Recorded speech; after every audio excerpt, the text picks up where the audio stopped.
Hello. Hello.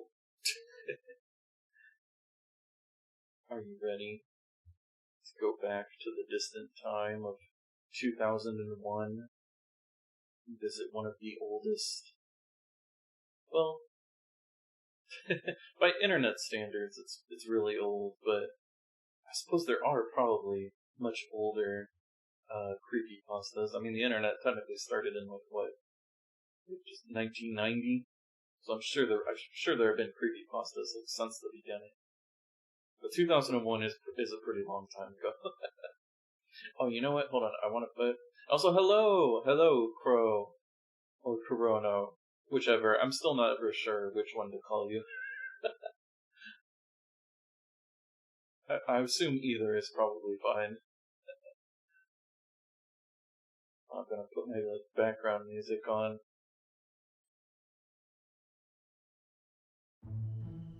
There you go. Crow or Kuro. Okay. Keep that in mind. How are you today? I'm gonna turn the music down a little bit. Let me see what that sounds like compared to my voice real quick.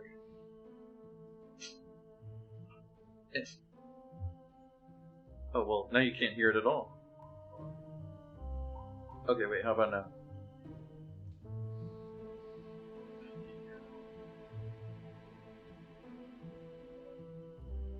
Okay, that sounds okay. You can hear it in the background, right? Yeah.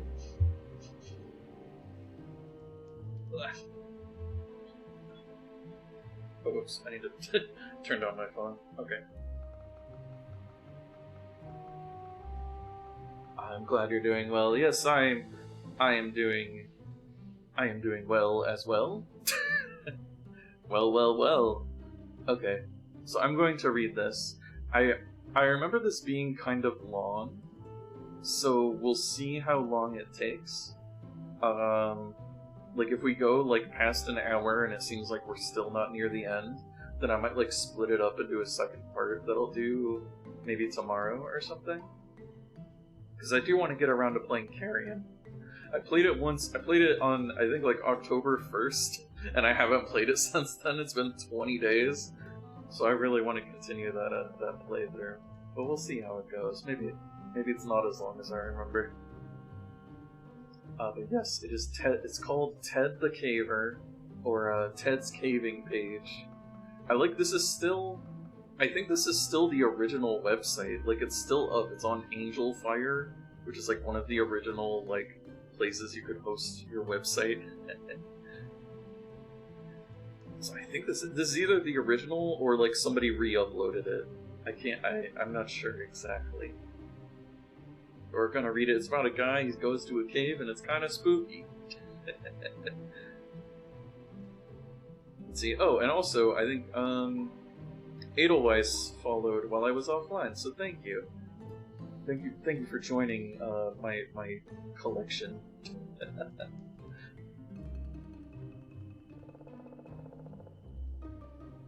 There we go. Alright, I am ready. Let's begin. I've got some water. I'm sure I'll need it. Let's go. This is in March 23rd, 2001. Ahem. Due to the overwhelming number of requests I have received to tell about my discoveries and bizarre experiences in a cave not far from my home, I have created this webpage. I will outline the events that happened to me during the past few months. Beginning with my journey into a familiar cave in December 2000, and ending, well, it hasn't actually ended yet. I will use my caving journal as the text to tell about my recent experience. I will give them to you as I experience them in chronological order. I have included photographs that were taken during my many trips into the cave. I have also created a few illustrations to help the reader get a better idea of what things look like in the cave. All of the photos were taken by me or one of the few people I went into the cave with. I want to point out a few things before I tell about the events. Most of the pictures were taken with a Kodiak disposable type camera. I took a better camera into the cave on one or two of the trips. Pictures on this site are all original photos and have not been messed with or enhanced other than where noted. As a rule, I get my pictures put onto disk at the time of developing so I don't have to scan them later. This ensures the best digital quality. I will not reveal the names of the other people involved in this experience. If you know me well enough, you probably know them already. I will not reveal the location of the cave to anyone for any reason, so please don't ask. I refuse to be held accountable for anyone's life but my own. I will refer to the cave as Mystery Cave. That is not its real name. If you think these events sound far-fetched, I agree. I would come to the same conclusion had I not experienced them. I will try to finish the site as soon as possible. Check the date on the main page to see when I've made updates. To protect myself from people who might want to copy the site, I include the following. All text on this and following pages are my own words and copyright 2001. Ted. The early internet. Right? That's all you have to put to make sure that nobody copies your stuff, right? This is copyright me. Do not steal. I will divide the text into two colors for the sake of clarity. The gray text is taken directly from my caving journal. The italicized blue text is my comment as I reflect on the experience. I will do my best to convey the thoughts and feelings I had during the entire event. I will not use the actual names of the other individuals involved. I will include the entire relevant text of my journal. Only small parts of the journal will I skip. This will only occur when the entry has nothing to do with the experience in the cave, such as eating dinner after a trip, getting fuel or snacks, irrelevant details, etc. My journal is fairly thorough. I will merely summarize what I am cutting out of the actual entry. In an effort to present this experience in as accurate light as possible, I will type my journal as I wrote it. Sans grammar check. Please overlook my errors. My additional comments will help to clarify the things I wrote in my journal. Caving Journal, December 30th, 2000. B and I decided to get in one more caving trip before the new year, so we set our sights on Mystery Cave. Not a spectacular cave, but since neither of us had been caving in a while, it would be nice to go to any cave. There was a bit of excitement to this trip. There was a small passage in the lower portion of the cave that I wanted to check out to see if it was possible to get past it. It had a small opening, but lots of air blowing out of it. Even though it is way too small to climb through, I had never even checked to see what was inside the passage. We got our gear loaded up and hit the road by 3 p.m. We got to the cave in great time, since B likes to drive fast. We anchored from the usual tree and began to rappel into the cave. I went down first and got my gear together while B came down. I will refer to B many times. We have been caving together for many months now. He was injured in a caving accident a few years ago, and was told he would never walk again. Through hard work and perseverance, he not only walks, but can get around very well in caves. The trickier parts of a cave might slow him down a bit, but he can make it. He patiently works through an obstacle until he gets past it. As for the reference to the small opening in the cave, there's a saying among cavers, if it blows, it goes. Meaning, if a passage has a good flow of air, it is probably worth investigating. After we explored all of the usual passages, we climbed down to check out the hole. The hole is located deep in the cave near the lowest part of the cave. It is on the side of a cave wall, about 3 feet from the floor. To look inside the hole, I had to kneel down to duck under an overhang of rock. And there's a photo. There you go. That's him sticking his hand through the hole. Or he put his glove in the hole, guys. This is a very small hole. I'm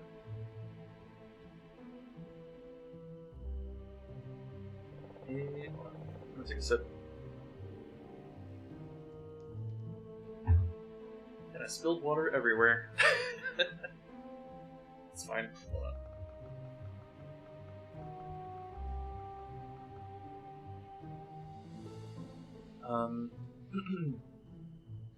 I used my backup mini mag light and held it inside the hole to see what I could see. I was excited by what I saw. The wall around the hole was about 3 to 5 inches thick. It led into a tight passage. The passage opened up a bit just inside the hole.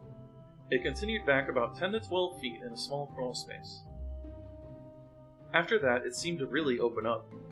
Although how much we couldn't tell. This could be a virgin passage. Obviously, no one has passed through this route, but there could be a way into the passage from the other side. To even get to the crawl space, we would have to enlarge the opening. Currently, it is about the size of my fist. Once we get past the opening, we would have a tight crawl back to where it opened up. It would take some work, but we thought we could do it. We sat down for a few minutes to rest and contemplate our plan of attack. While we sat there in the darkness, we could hear the wind howling from the other side of the passage. It was a low, eerie noise. We could also hear a low rumble from time to time. No big deal, though. The cave is in the vicinity of a highway that has heavy trucks drive on it. We figured the rumble was the effect of the trucks resonating through the rocks. We determined that our best plan would be to haul a cordless drill into the cave to drill into the rock. Then we could take a bullpen and a small sledgehammer and break up the rock. It seemed pretty straightforward. We would widen the hole big enough to squeeze it in and see what was on the other side.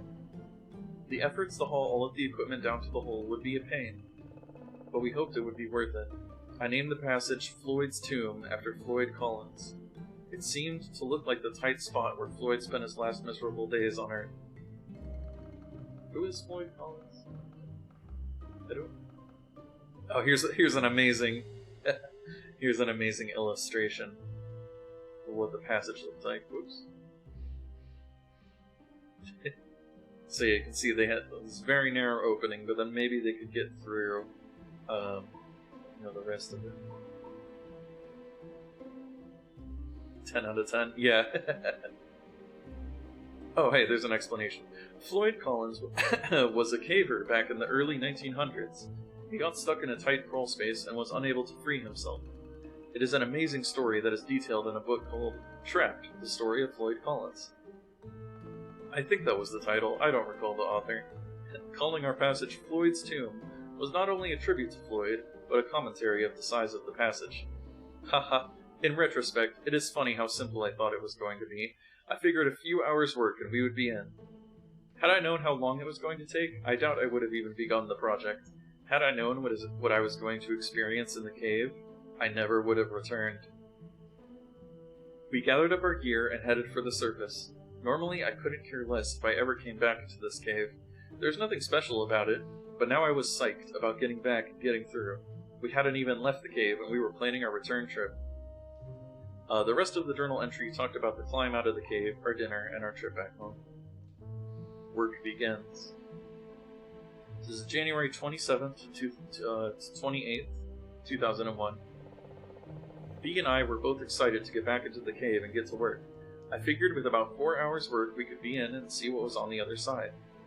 We had arranged to borrow a DeWalt cordless drill to bring with us. We also had masonry bits to drill with, sledgehammers, to break up the rock, bull pins to insert into the drill holes, and a few other tools that we ended up not using. Getting the tools down to the worksite proved to be a challenge. One of us would climb down the rope and stop at a ledge or good resting place. Then the other person would lower the tools. We kept repeating this routine until we got to the bottom of the cave. Then we had to drag the tools to the hole. It took about an hour to finally get to work. B took the first turn at the hole. After an hour of exhausting work, we could tell that we were not going to get through in one session. We kept trading off after we worked ourselves into a sweat. One would take a break and get some food and water, while the other one went to work. The routine went like this. To begin work, we had to get down on our knees and do our best to avoid smacking our heads on the ceiling. Working in this awkward position, we would drill into the wall around the hole. That was difficult work. We really had to push on the drill, and it was still slow progress. Then we inserted the bullpen into the hole and hammered on it until the rock broke up. Then we would repeat the process. To give you an idea of how slow it went, the typical size rock that would break off was about fingernail size. If we broke off a large piece, about 1/3 the size of my palm, it was cause for celebration. Why am I getting a phone call? I don't know that number. Let's take another sip. From time to time, for variety, we would just wail on a cold chisel with a 5-pound sledge. It was slow progress. The problem with the sledge was that we couldn't take a good swing because of the tight quarters. Even though we spent many hours and several trips working on the hole, we never did find a better technique for widening the hole. The drill bullpen hammer got the best results for our efforts. We came up with some crazy ideas for breaking up the rock. Everything from TNT, never seriously considered, to hauling a generator to the mouth of the cave, and running an extension cord down to a jackhammer. We even thought about using liquid nitrogen to freeze the rock and make it more brittle. After a couple hours of hard work, we realized what our limiting factor was going to be. It was about then that our first battery met an abrupt death. We had a second battery, so we swapped them out. Oops. The second battery lasted a little longer because we hammered and chiseled a little more often and a little longer each time. Finally, after about 3 more hours of drudgery, the second battery died and we called it a night. Whew. Whew. We could tell that we had done some work in the cave, but it was not much. For the first time since we got in the cave, we sat back, both of us, took a break. It was nice to check out the results of our hard work. Then we noticed the howling again. It seemed to be a little louder than the last time we were there. We just figured the wind was blowing a little stronger outside. What we could not figure out was the rumbling. It, too, seemed to be louder and more frequent. This time we could not attribute the noise to the trucks. The road that the trucks drove on was not very busy to begin with. At that time of night, it should be dead, yet the rumbling continued. It seemed to be coming from deep within the passage. B said he would ask some veteran cavers what could be causing the noise. We didn't spend a long time admiring our work. We still had to haul the gear up and out of the cave. Actually, we left some of it in the cave. It was still difficult work. What made it worse was that we were both exhausted. Our original plan was to be done with this cave and hit a couple of other caves in the area the next day. Instead, we decided to crash at a nearby motel, charge up the drill batteries, and go back to Mystery Cave. Let's see, how much did they accomplish? Yeah, not much. My journal goes on at length about the night after we left the cave. We got a room, dinner was excellent, I didn't sleep good despite the fact I was exhausted, etc. We both slept in, so we got a late start back into the cave. The second day working on the cave went about the same as the first. We worked until both batteries were dead again. We were still not even close to getting through. Howling and rumbling continued as the day before. On caving. Okay. Before I continue with the next journal entry, I thought it might be helpful to the reader to explain a little bit about caving and about the atmosphere in the cave. As I reread and think about my description of the cave, I noticed that much of my language I use in my caving journal, and the descriptions, or lack thereof, assume that the reader has a knowledge of caving and what it is like inside a cave. In other words, I write my journals for me. I will take this time to give a more detailed description of the cave. I will tell about what it was like while we worked in the cave, and I will summarize our feelings up to this point. The cave was discovered several decades ago when construction in the area unearthed its entrance. From that time to the present, it has been visited by mostly locals in the area and avid cavers in the region. Beer cans can be found intermittently in the cave, mostly in the upper half. When the cave was first entered, it was probably beautiful. Dust, graffiti, vandals, pigeons, and regular use have diminished its appeal. There are still places in the cave where small formations remain undisturbed, as a reminder of what the rest of the cave used to look like. To enter the cave, one must have a good length of rope in order to rappel down into the rock. Wow. Oh, sorry, I'm getting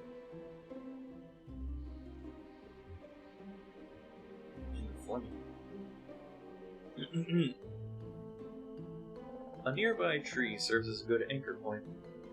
Once the rope is tied to the tree, about 20 feet away from a small cliff, it can be tossed over the edge of the cliff to a small ledge 15 feet below. Cavers can then descend a short distance to the entrance. Once inside the cave, artificial light must be used. My light source of choice is a battery-operated, helmet-mounted light, known as a tag light. Safe caving calls for at least 2 sources of backup lighting. For my backup lighting, I have a mini-mag light mounted to my helmet, and another helmet-mounted light in my pack, which I always carry with me. I also have glow sticks that I carry with me. These are not considered good sources of backup light by some, but they are good to use for taking lunch breaks, and they could be used to get out of the cave if the other sources fail. After a short climb over large rocks, the caver comes to a large pit.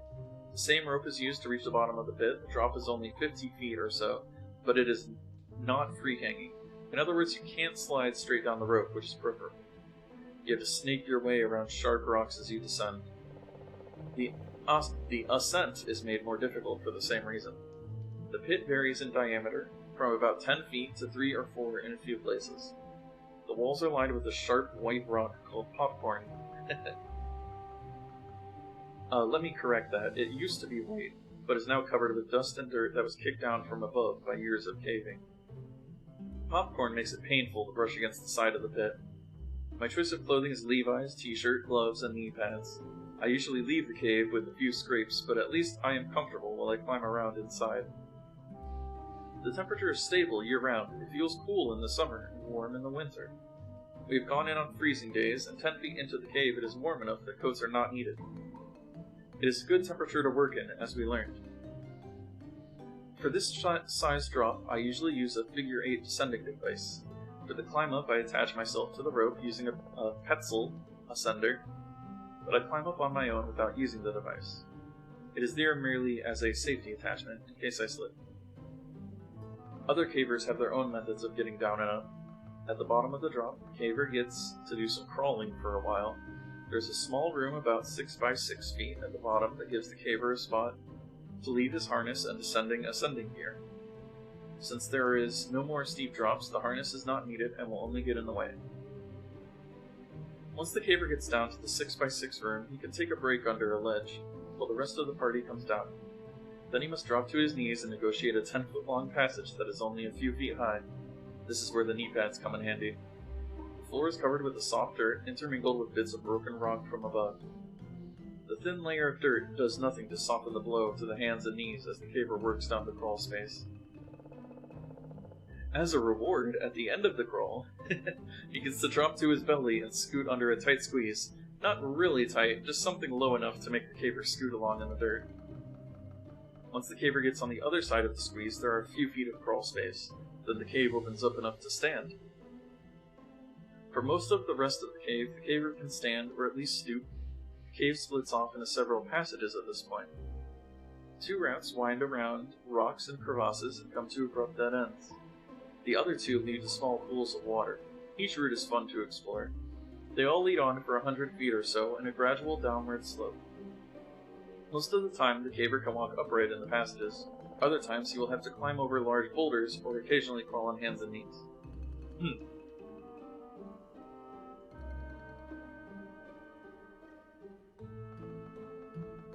Water is a common occurrence in caves. I have been told that one of the local residents was one of the first people in the cave, and that his cousin dove into the pools using scuba gear. He said the cave continued down for a couple hundred feet underwater. What they were hoping for, and what happens frequently, is that the passage comes up somewhere else, with virgin cave passages to explore. Unfortunately, I don't possess the knowledge to give more detail about the types of rocks in the cave. When we were drilling, we would have some parts that were easier to drill than others, and there were different colors in the rock. Refer to the photos taken in the cave. But that is the best I can do to describe the makeup of the cave. At the point the cave splits into 4 routes, the 2 passages that dead end are to the immediate left of the caver. Straight ahead and to the right are the passages that lead to pools of water. The entrance to the passage on the right is the largest of the 4. The arched opening rises nearly 10 feet in the air, ending a mere foot below the cave ceiling. As the caver enters the passage, the ceiling gradually lowers until it is about 6 feet high. It continues at the same height for the 40 feet that the passage travels in a continuous direction. This section of cave resembles a hard rock mine. Its arch nearly perfect, and the floor flat and easy to walk on. It's easy to picture rusty mine cars on rail lines, and dust-covered miners with blistered hands gripping dull picks. The pseudo-mine comes to an end, and the caver is once again forced to drop on the hands and knees and get reacquainted with the floor of the cave. This time the crawl lasts about 20 feet. The floor is sloping gently downward for the first half of the crawl. Then it gets fairly steep and slippery. Able-bodied cavers can still climb carefully down the slippery slope. When I go with B, I carry the end of the rope that we used to get down.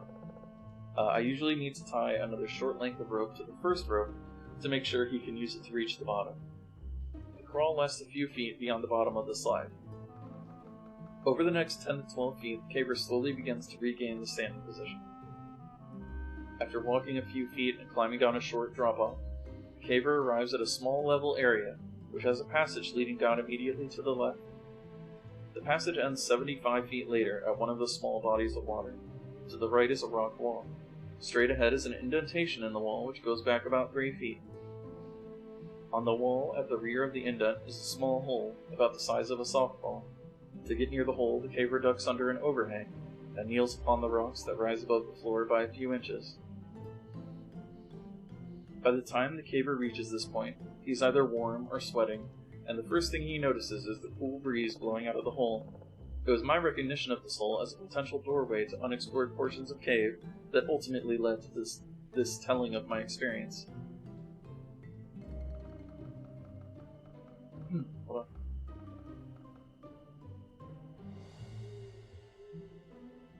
As has been my tradition for all the years I've been caving, the party reaches a point in the cave, usually at the deepest part of the cave, that all lights are extinguished. Complete blackness fills the eyes. For a moment, the individual caver strains the eye muscles, focusing in and out with the expectation of catching a crumb of light somewhere in this false night. After several futile moments, the caver turns his head at a sound, perhaps another caver, only to have other senses return and then heighten. The sounds, smells, and feelings that have been overlooked to this point come racing to the caver in perfect detail. The pain of their own behinds sitting on the cave floor, the smell of dust, sweat, guano, the sound of modern material shifting on age-old rock as cavers attempt to find comfort on this solid foundation. At the back of every caver's mind at this time is what if? What if a person had to climb out of the cave with no light? Would he make it? Would he find all of the turns and bends which got him to this place? If not, would a rescue party find him in time? The depth of darkness recognized at this time is something that is rarely experienced outside a cave. Many first-time cavers erroneously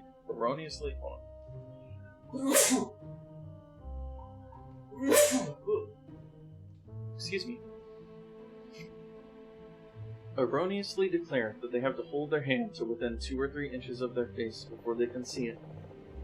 The truth is, the human eye is incapable of seeing in an absence of light. Thank you, Crow. If they did not hear something coming toward them, they would feel it before they saw it. Complete and total dark. This exercise is a great way to remind people to take backup lighting.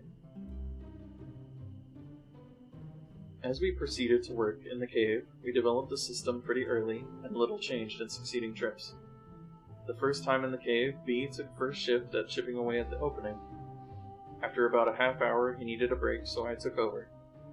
He told me what worked best, and I continued doing the same. We would try new things from time to time to use new muscles, but usually stuck to the same method.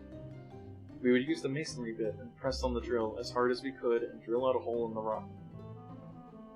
Safety glasses and dust masks were worn while working. Then we would insert the bull pit and hammer it into the rock and break out small chunks of the cave. Then we would drill another hole and repeat the process. Occasionally, the drill would hit a soft spot in the rock, and that step would be shortened. We would work until we became too tired to continue, then B and I would trade. While one of us was working, the other would remain in the darkness, and either eat or drink, or just lay down on the cave floor, padded by rope bags. After just a few rotations, we were tired enough to catch a nap while taking a break. The only light we used was the helmet light on the head of the worker. Since it was pointing toward the hole, the resting person was left mostly in the dark. This was a welcome benefit, since the resting person was usually, resting. The rest break was also a chance to cool down a bit, which didn't take long in the cooler temperature of the cave. Fortunately, the temperature of the cave allowed us to work pretty hard and not overheat too much. I remember that I frequently looked at the hole and thought, hey, it's big enough, I think I can squeeze through, only to be disappointed in my attempt. However, even after the first attempt and failure, I knew that I would keep working on the hole until I got through. This despite the fact that I knew it would take many more hours of hard work. It actually became an obsession with me. I tried to get out to the cave and work as often as I could. I hoped that the passage led to a larger, undiscovered cave that we would be the first ones to enter. I guess the explorer in me wanted to find a new frontier there in the cave. Since B is such an avid caver, he was motivated by the same desire to find a new unexplored cave. What we did find was not at all what I expected. February 10th, 2001. Scarcely 2 weeks had gone by, and already we were on our way out to work in the cave. We admit we have become obsessed with the idea of getting through the passage. That may be a sign of how exciting our lives really are. It's not that we think there's going to be something great beyond the passage. We just like the idea of being the first humans on the face of the planet to set foot in a virgin part of the cave. Although if we found a hidden treasure, that would be fine with us. We got a late start and drove part of the way in the dark. When I tell people that I go caving at night, they wonder why. They don't stop to think that it is always night once you're inside the cave. All the way out to Mystery Cave, we talked about new ideas to speed up our work. B also told me he talked to some caver friends of his that came up with an explanation about the rumbling noise. They thought it might be the sound of water deep within the cave, possibly a waterfall. They couldn't really explain why the noise seemed to come and go. To me, it is just one more reason to get through, so we can solve the mystery. This trip we took B's dog, Whip. She is a Jack Russell Terrier. I was not at all concerned about taking the dog into the cave. We had taken her before. She answers the call of nature before we go in, and then waits until we get out again. Also, she is well behaved inside the cave. We simply had to lower her via a custom-made harness until she reached the bottom of the main drop. Then she negotiated the rest on her own. She loves to explore, but won't go out of our sight. She doesn't have a light attached to her, so she has to wait for us. Another reason I didn't mind bringing Whip along was because we planned on putting her into the small hole and see how far into the passage she would go. That might give us an idea of what is on the other side. We knew that if there were a drop-off that we couldn't see, the dog would turn around and come right back out. We thought we might have to do some work on the hole before even the dog could get through. Oh, let's see this dog picture. Aww. Aww. Doggo. Also, don't worry, just in advance. I don't think anything happens to the dog. Just, I'll just let you know. Like, if that's... from what I remember, I'm pretty sure nothing happens to the dog. Despite working in the dark of the night, we were able to rig up and get down pretty quickly. We didn't take as many tools as last time. Plus, we left some in the hole, so we wouldn't have to haul them out and back in again. I did manage to get 2 more batteries for the drill for a total of 4. Also a few more masonry drill bits. Even with the dog, we made good time getting down. Then something bizarre happened that I can't quite explain. Yeah, no, Crow, I'm sure. I'm sure the dog will be fine.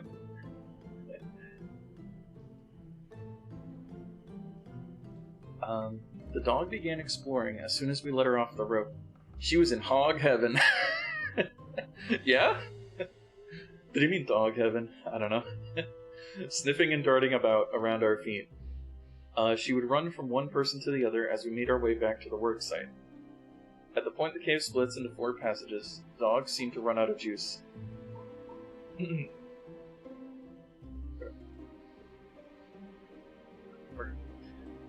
Seem to run out of juice. She just stuck right by either B or me. That seemed kind of odd. As we progressed further into the cave, she would only stay by B. She seemed edgy, like she saw something she didn't like. As we approached the short drop-off before the hole, she stopped and would only come further after we coaxed her. The hair on her back stood on end. Finally, as we got to within 20 feet of the hole, she began to whimper and hide behind B, her tail was between her legs, and she was cowering down on the ground. Strange.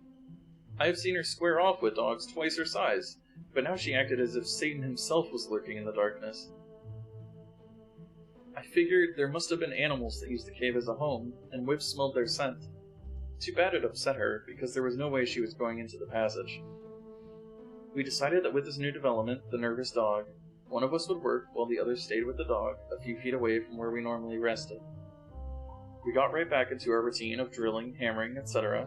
With our extra supply of batteries, we were able to really push hard on the drill and not have to worry about using up the batteries. This did not make our work any easier, but it did speed things up a little bit. Progress was still slow. I really didn't mind, though. My journal goes on for a while about the progress we were making. The entire time we worked, Whip did not move. She just laid there on a rope back, shivering. She would whimper from time to time. One thing I didn't think about at the time was that she would not take her eyes off of the hole. We should have been more observant of this intuitive animal. Yeah, maybe you should have. Haven't you ever watched a horror movie? Pay attention to what the dog is doing. We were on our 4th battery when the second bizarre thing happened to us. B was working. He had just finished drilling a hole and was getting ready to hammer the bullpen when he stopped working and looked into the hole. I was kicking back, almost asleep, and hardly paying attention to B. Yeah, right? If the dog starts getting scared, you should be scared. He had a light by his side to illuminate the work area. I could see in the eerie glow a puzzled and intense look on his face. He looked over at me and shook his head. I asked him what was up. He said that he swore he just heard a strange noise emanating from the hole. He said it sounded like rock sliding on rock, sort of a grinding sound. I assumed his ears were just ringing from the drill. He didn't wear any earplugs on this trip. He assured me he heard what he said he heard. I didn't have an explanation, so I went back to dozing. He sat in the quiet of the cave for a long time before he resumed work. Also, he would stop from time to time and just listen. B is very grounded, and not one to pursue some imaginary sound. I believe he heard something, but I'm not too concerned about what it was. I assume we will figure it all out once we get through the passage. See, I would be concerned just about rock, grinding on rock. Like, is there gonna be a cave-in? Like, you know? The final battery lasted another hour or so. We were sitting around talking about our progress when I decided to see if I could get my head through the hole. My head easily fit, but there was no way my shoulders were going in. As I was kneeling there, contemplating how close we were, I noticed something that B overlooked. The wind had stopped. In all of the times I've been in the cave, I've always felt the wind blowing. The last time we were out working on the cave, the wind was blowing worse than ever. Even earlier we remembered the breeze cooling us off, but now, nothing. B said he did not know when it stopped. The rumbling had ceased too. Bizarre! In all caps. This plain old cave was becoming mysterious. We talked for a long time in the dark of cave. We debated what could possibly be causing these unusual events to occur. I think part of the reason we were sitting in the dark was because we were both too hammered to move. Wait. I don't think he means, like, drunk. We could come up with no reasonable explanation for the strange things happening in the cave. After sitting for at least a half hour, we slowly loaded up our gear and started for the surface. Whip couldn't have been happier to get out of there. Good. Once again, we left some of the tools in the cave. We just put them in the hole. Not enough people used the cave to worry about. Plus, we were too tired to care. We made a lot of progress this trip. It helps to have the extra batteries. We still have a long way to go, but sure is nice to see how far we have come. Wow, bigger hole!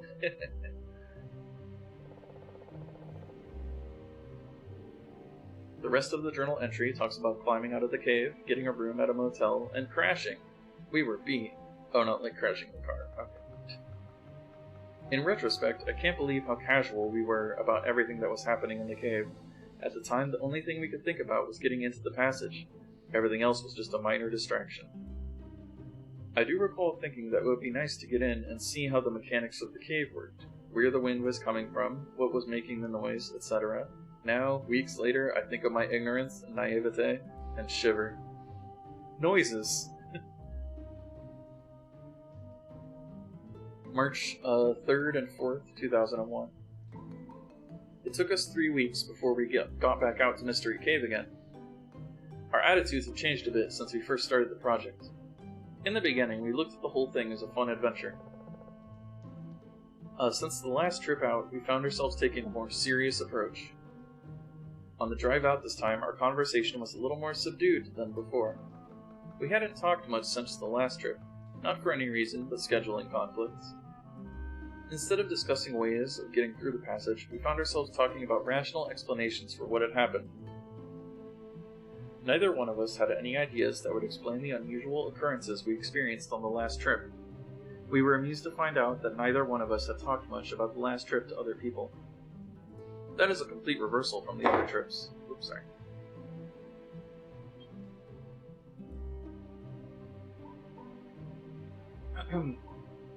It has been fun to report to friends and family about our progress.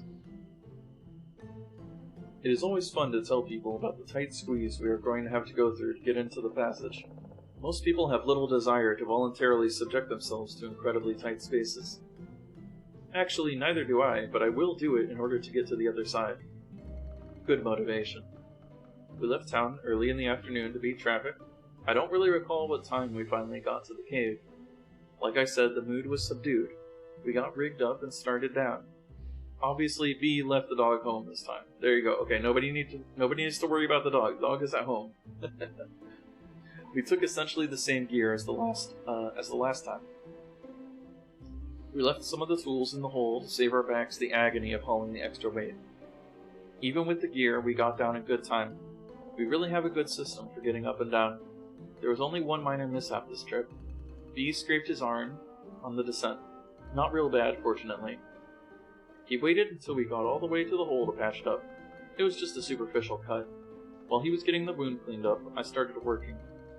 We both took note that the breeze was back and the rumbling present. We had 4 fresh batteries and 4, or maybe 3.5 fresh arms. I had high hopes this would be the day. It started out pretty slow. When we first started working on the hole, the thickness was about 3 inches. As we have enlarged the hole, the thickness has increased. As a result, our progress has become slower.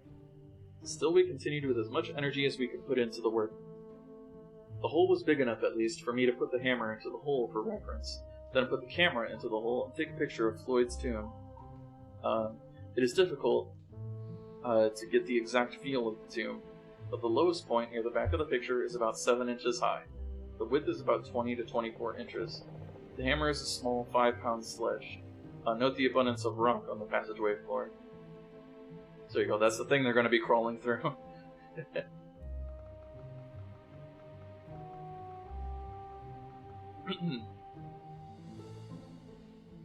It's been nice to see the pile of broken rock below the hole get bigger and bigger. We've both realized that we are just going to have to put in a certain amount of work in order to get through, so we just get down to business. We don't usually talk much while we work, since one of us is making a lot of noise with the drill or hammer. Break times are used to chat momentarily, about whatever topic pops into mind. Breaks take place whenever the guy that's working decides to switch roles. We both put in some pretty good work sessions. I have a little more stamina than B, but he gets just as much done in a shorter amount of time, due to his upper body strength. We still celebrate the small victories we encounter along the way. Whenever a section we've been working on crumbles, we cheer. On the rare occasion that a fist-sized rock falls from the entrance, we whoop and holler. That's one small chunk of earth that no longer separates us from whatever lies on the other side. I still harbor the fantasy that there is a hidden entrance to the other side of the passage, and years ago Spanish explorers hid their treasures in the cave and sealed up the entrance, and it has remained untouched until we find it. B has a more realistic, although more mundane theory. He figures there is more cave on the other side. We'll see who is right. This trip out, I wanted to see if we could speed up the work by using larger masonry bits. I purchased some good-sized ones at the hardware store, at a good-sized price. One was larger in diameter than all the rest. The other was smaller around, but longer. I had pretty much concluded that the big one might be too big, and I was right. We tried to get it to go into the rock, but progress was very slow. We tried pushing for all we were worth, and all we got was tired. The larger bit just created too much friction area for our strength. It might have worked with a hammer drill, but we didn't have one. The longer bit worked fine with our drill. We relied on it for most of the work we did this trip. I thought we were going to be out one bit and a drill and my hand when the bit broke off toward one end. I was pushing as hard as I could on the drill, with the bit a few inches in the wall when it snapped. I nearly rammed the drill through the wall from pushing so hard. We were able to retrieve the bit and keep using it, minus a couple inches. It still worked great. Only once in a while did we resort to hammer and chisel. Work was proceeding as normal, until about the time we were on our 4th battery. I was kneeling down and working the drill slowly into the wall at the time. I had my earplugs in, my safety glasses on, and was lost in my own thoughts. Suddenly, over the squeal of the drill wearing down the rock, I heard a strange noise. It was loud. I could hear it over the noise of the drill, even though I had the earplugs in. At first I thought it was just the drill bit doing its job on the cave. It would frequently complain by screeching and whining as we forced it into the wall, but this was different. It took me several full seconds to comprehend that this was coming from inside the hole and not the bit. I stopped drilling and yanked my earplugs out just in time to hear the most terrible scream I have ever heard trail off and echo into the darkness of the cavern. I stared wide-eyed at the hole. For several moments I didn't move, nor did I breathe. I turned to look at B. Moments earlier, he had been lying on the rope bank catching a nap. Now he was standing upright, mouth open, with a look of concern on his face. I turned and looked into the hole again, half expecting to see a demon face staring back at me. Nothing was different in Floyd's tomb.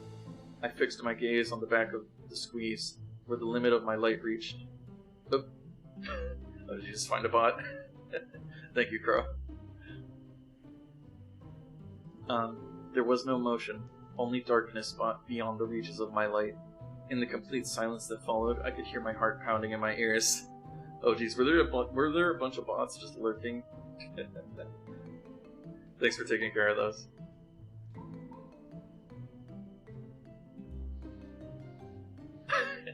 Yep, there's another band. Okay. Anyway.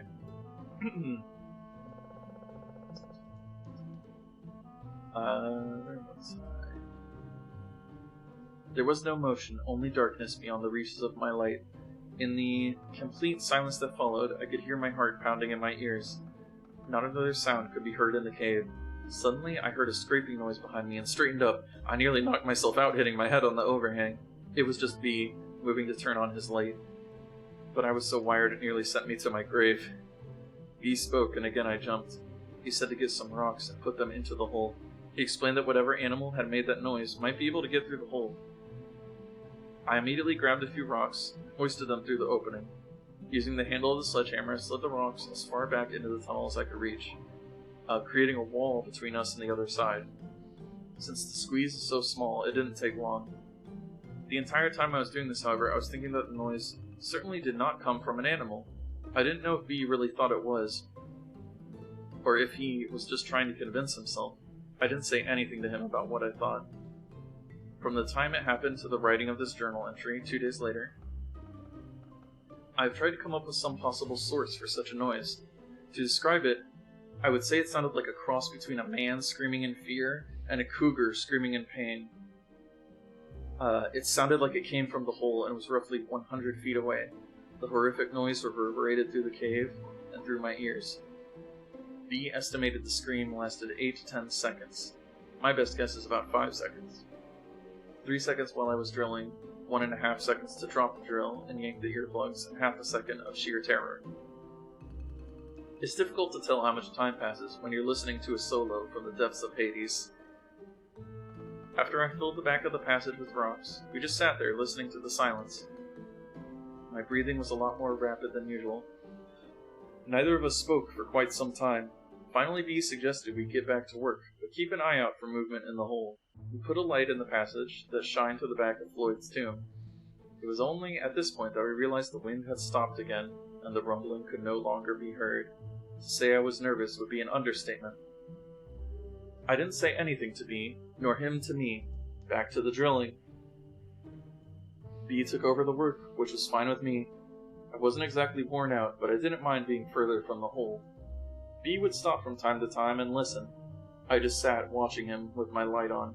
I wasn't close to the entrance to the hole, but I still found myself looking behind me down the passage to the still water.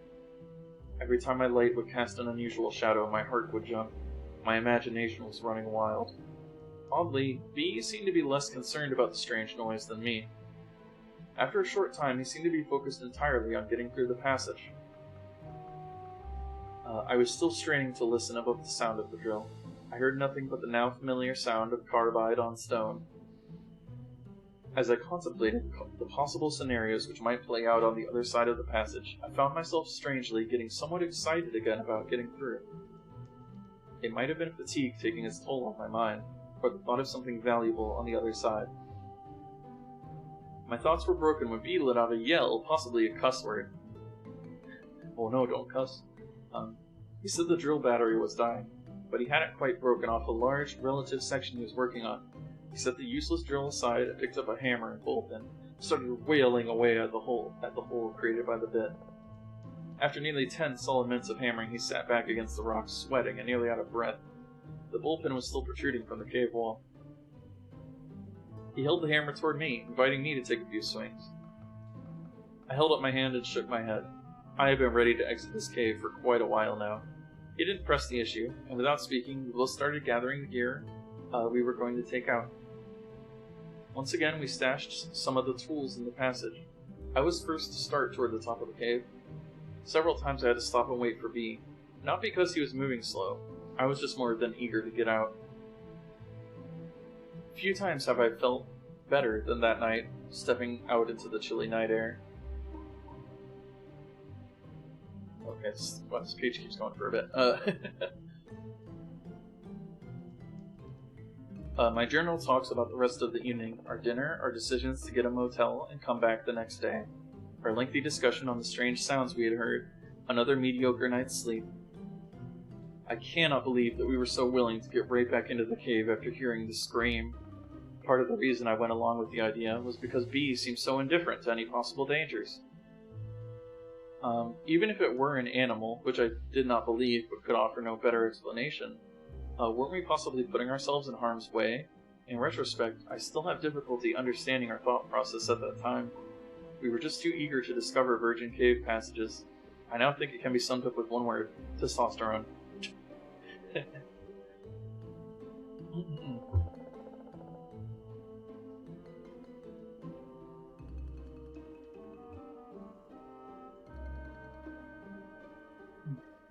I'm gonna take a little break and get some more water. I'll be right back.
Hello, I'm back.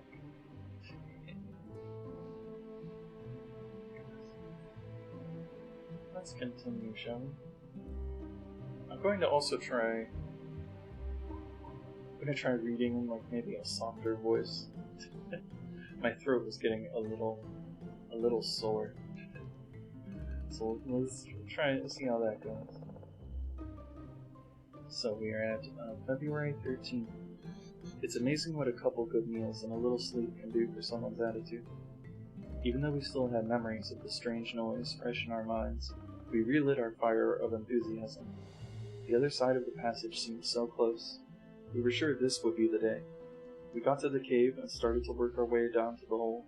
Getting back into the darkness of the cave brought back the memories of the night before. The sight of the circle of rock illuminated by our headlamps, the smell of dirt in the air, the sound we made as we crawled across the rock. Once we reached the entrance to Floyd's tomb, however, we were once again ready to blaze the trail leading to an undiscovered part of the cave. We immediately noted the presence of the breeze blowing out of the hole and the rumbling. The bullpen sticking out of its hole was an obvious sign of where we needed to begin work for the day. B took over where he left off the day before. I took up residence in the same spot I occupied the night before, even though I was already well rested and wanting to start work. B was making the hammer sing with each blow. After a mere 2 or 3 minutes, he let out a cheer. He turned to reveal a handful of rock that used to be attached to the cave. He was breathing heavy, but had a big smile on his face. So did I. For the time, the strange noise had been forgotten, and the vision of success captured our attention. Let's see. Alright, now this is big.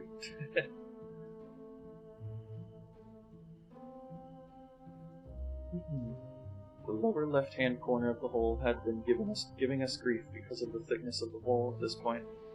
We felt that if we could just remove that corner, we might be on our way inside.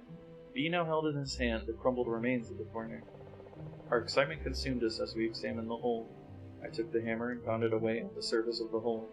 The idea was to remove the jagged edges that would take their toll on my skin. The size looked right. Now, the moment we had been waiting for. I cautiously approached the entrance to Floyd's tomb. I decided the best way to enter the small hole was to place one arm over my head, turn my head sideways, and slowly work my way in. I soon determined this was not going to work. The hole was small. If I was going to make it in without widening the hole anymore, I was going to have to put both arms over my head in a diving position, turn my head sideways, and slip into the tomb. The width of the entrance was the limiting factor. The height was sufficient. The arms overhead position flared my shoulder blades out, but there was still room to get in. Plus, the arms overhead gave me the best squeeze side to side. In order to enter straight into the hole, I stood on my feet and bent over to get level with the entrance. My knees were bent, and the position was uncomfortable, sort of a semi-squatted position. Bent at the waist with arms overhead. Plus, I had to slightly turn my upper torso to the left in a counterclockwise rotation to negotiate the angle of the entrance. Hello, Kotaro. Welcome, you arrived. Just as we're about to go crawl into a tiny hole.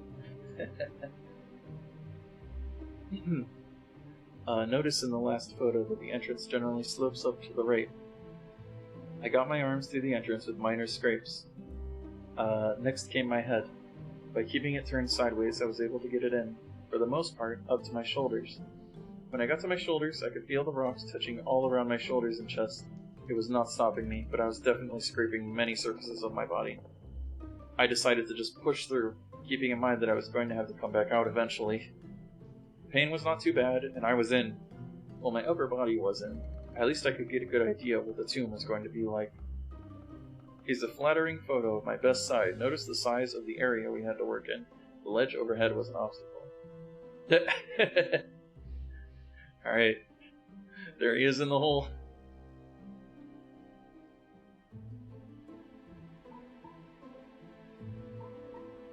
Where are we? Oh no, oh, it scrolls to the wrong part. Once inside the tomb, I had a few inches all around me in which to position my body. This was the largest part of the passage, and it was conveniently located right at the beginning of the crawl. They gave me a little room to get positioned to crawl further into the passage.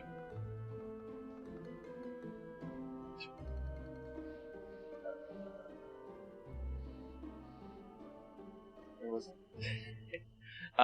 Inside the tomb gave me a whole new outlook of what it was going to be like to crawl through. Even though this was the largest part of the crawl, it was still small. I could move my head around freely, but every direction that I turned I was staring at a wall of solid rock. When I spoke to B, my voice sounded muffled, like I was talking in a small box. I could rest my chest on the passage floor, but the rocks were uncomfortable.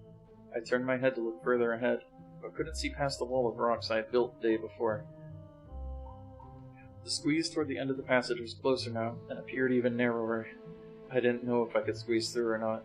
I knew it would be close. I wanted to crawl further into the passage. First, however, I had to work to get some of the loose rocks that were lying on the passage floor out of my way. I was disappointed to find out most of the rocks that looked loose were actually attached to the floor. I was hoping to be able to just scrape them out of the way. I had pushed the sledgehammer into the passage before me, so at this point I used it to push the rock wall we had made further back in the passage. Then I dragged the sledge back and forth across the floor to move any loose rocks, or break up the solid ones. By sliding the head of the hammer under the squeeze, I determined that the narrowest part of the squeeze was about 7 inches high. I figured we would have to do some work before I could slip through. The entire time I had my head in the passage, B was just kicking back, listening to my descriptions and progress reports. At some point he snapped the photo shown above. Thanks, B. Up to this point, the size of the passage was not too big of a deal. I was in an incredibly small passage, but only my upper body was in. And since it was the largest part of the passage, and my arms could move freely, I was pretty calm. Then it was time for a push. I slid the sledgehammer up as far as I could reach. Since my body filled the entrance, I could not slip the tool out, so it was easier to push it ahead. In order to rotate my hips to the proper angle to enter the hole, I had to lean my upper body on my forearms, use my feet to climb the wall outside the hole, and slowly crawl into the hole. My hips barely fit. Once they cleared the entrance, I could relax a bit and get in position to work toward the squeeze. I decided to try the one-arm forward technique to get through. The passage was so narrow that whatever position I started with, I would have to stay with through the entire length. There was just no room to move around or change positions. I would also have to turn my head one way or another and keep it in the same position. This crawl was tight. Tight go. Moving forward at this part of the passage was relatively easy. I could use my forward arm, my left arm, to pull and my other arm to push. At the same time, I would wiggle my body, trying to arch as much as I could to keep my chest off the rocks. I tried both ways and determined that I would turn my head to the right. It felt the most comfortable. I began to learn things as I went. I determined that a small flashlight in one hand would be nice. Then I could shine it ahead and get a better idea of what I was about to crawl over. This was a difficult maneuver because I had to look ahead since my head was turned. It became immediately obvious that we were going to have to do some more work removing rocks from the passage floor. As I moved along the surface, I was constantly scraping my chest on the rocks. They were sharp and it was painful. Occasionally I would cause a rock to slide along under my chest and actually wedge me between it and the top of the passage. I would then have to back up, either try to move the rock to the side with my cheek, using a sweeping motion with my head, or back way out and move it with my forward hand. My little trip into the passage represented a major milestone in my caving career. When I began caving, I did not feel overly comfortable going through tight spaces. Even the little squeeze at the beginning of this cave was an obstacle to overcome. By pushing myself and forcing myself to try the narrow passages, I had become much calmer about tight spaces. Still, this passage represented a new benchmark in small spaces. I had not been faced with anything this small. I don't remember having to take off my helmet before now. With this passage, it is mandatory. As I mentioned before, not only do I have to take off my helmet, but I have to turn my head to the side in order to fit. Take a sip.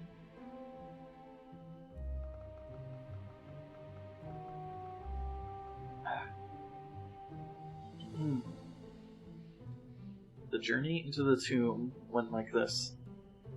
After I had twisted my hips into the passage, I took a few minutes to stop and work out a game plan. Most of the length of my legs were still outside the entrance. They were just dangling in the air. The tomb was still big enough to move my head around, and even move my arms freely into position. It was larger than the rest of the passage, but not by much. It was like sticking your head into a box. Everywhere I looked, there were rocks, not too far from my head. Any sound I made was muffled and dead. The narrowest part of the passage was about 10 feet in. At this point, I was about 3.5 feet in. At about the 4-foot mark, I would have to commit to whatever position I felt comfortable, and stay that way until the 12-foot mark, at which time the cave started opening up. I went with my left arm forward, head turned to the right. B had given me a flashlight that I held in my left hand. As I inched forward, I would try to brush the loose rocks away with my left arm. This was somewhat successful, but there were a lot of rocks I missed or could not move. As mentioned, the first little bit of the crawl moved along fairly quickly since there was a little room above me to negotiate the passage. Then the walls started to close in around me. I had a few extra inches on each side of me, but the top of the crawl was getting very low. At about the 7-foot mark, I could feel the top rubbing my back as I would arch. After another half-foot, I couldn't arch anymore. I had to just push ahead with my toes and pull with my forward arm. I decided it would be a good time to see if I could back out. I tried it, and it was pretty easy. They gave me a lot more confidence. Still, I had B tie webbing to my feet, just in case he had to pull me out. A last shot before my feet were all the way in. Note the webbing B tied at my request. Yep. He's in there.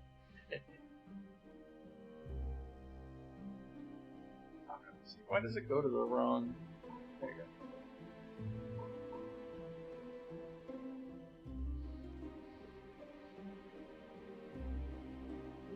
My neck was starting to get sore from being cranked to the side. My head was getting heavy, but to rest it, the only option I had was to lay it down on the broken rocks. It was painful, but I did it frequently. I was staring at the wall to my right. It was a mere 4 to 5 inches from my face. Most of the time, I wasn't watching the wall.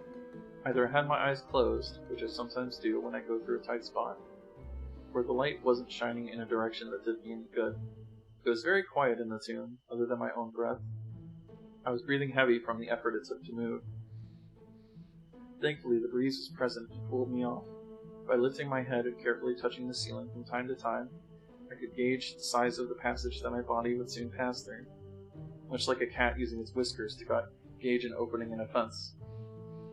At the 7.5-foot mark, I could tell things were about to get real tight. While laying in the darkness, in a passage deep within a cave, one is in a unique position to ponder.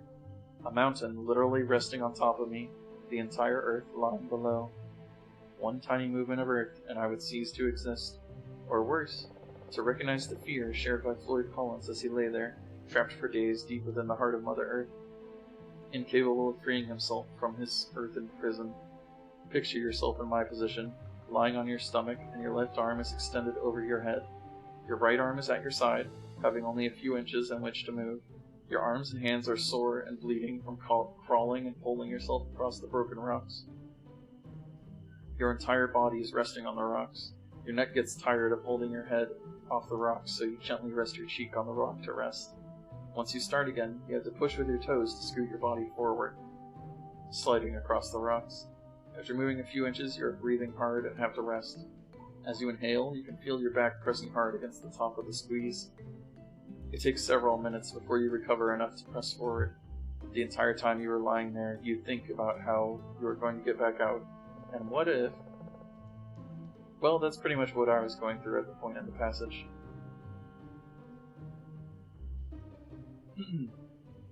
I decided that this would be a good time to throw in a photo of the squeeze.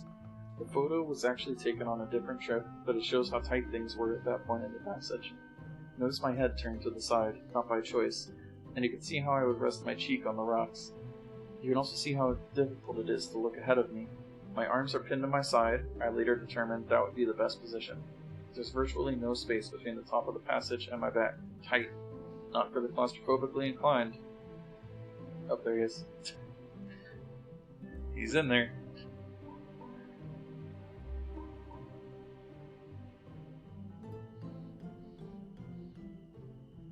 Oh, thank you for the hydrate.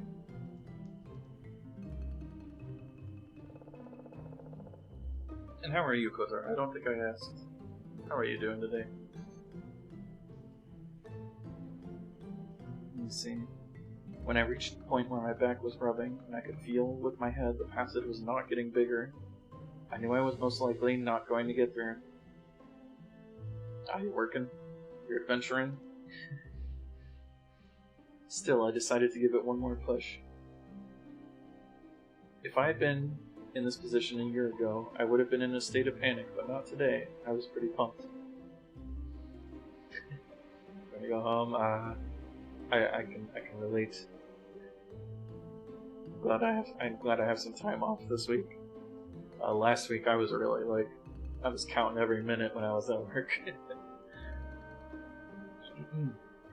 Are you looking? Okay.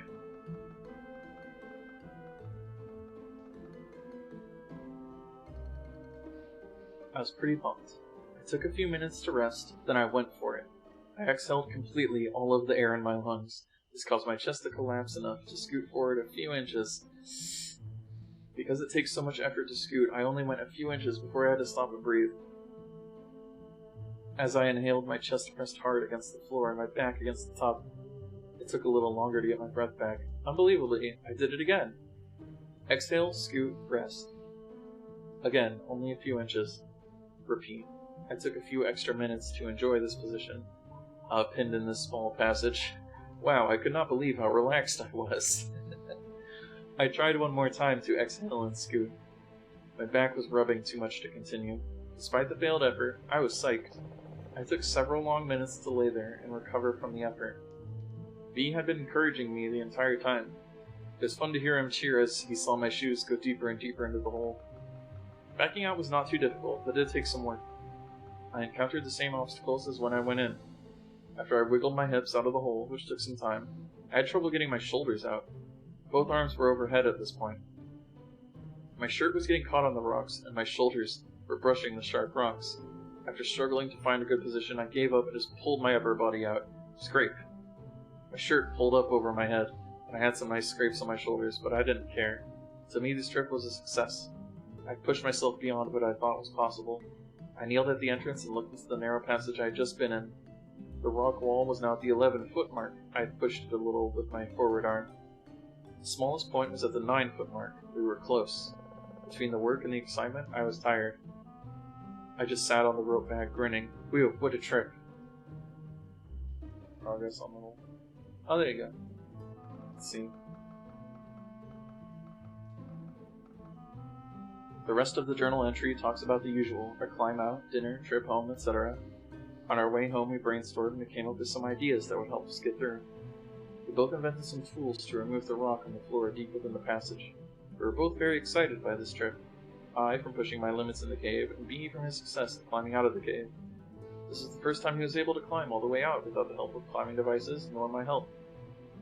It was a personal success that showed the progress he has made since his accident. Pretty cool. I remained amazed that we could so easily forget the terrifying moment we experienced just the day before.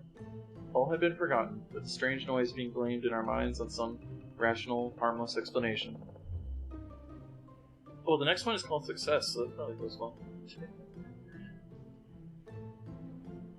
Let's see.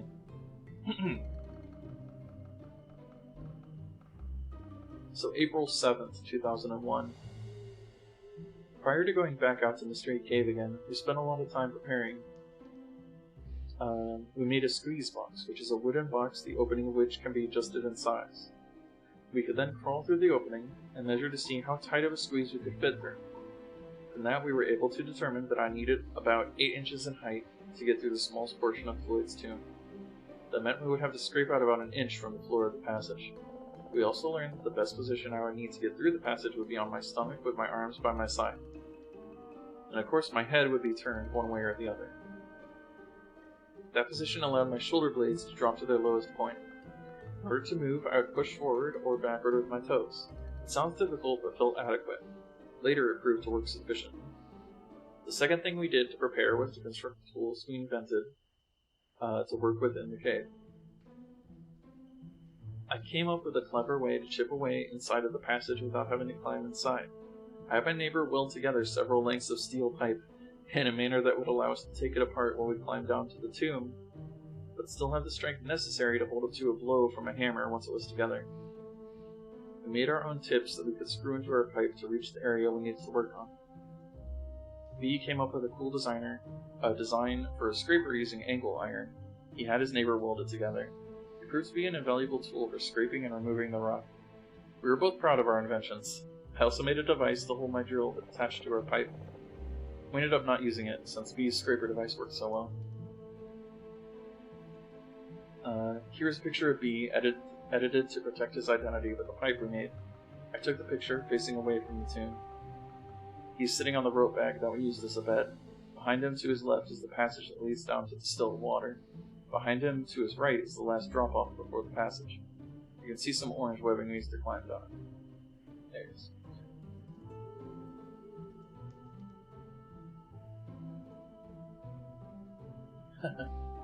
I took an oath. I made a vow. I would not leave the cave until I had made it through the passage, conquered Floyd's tomb.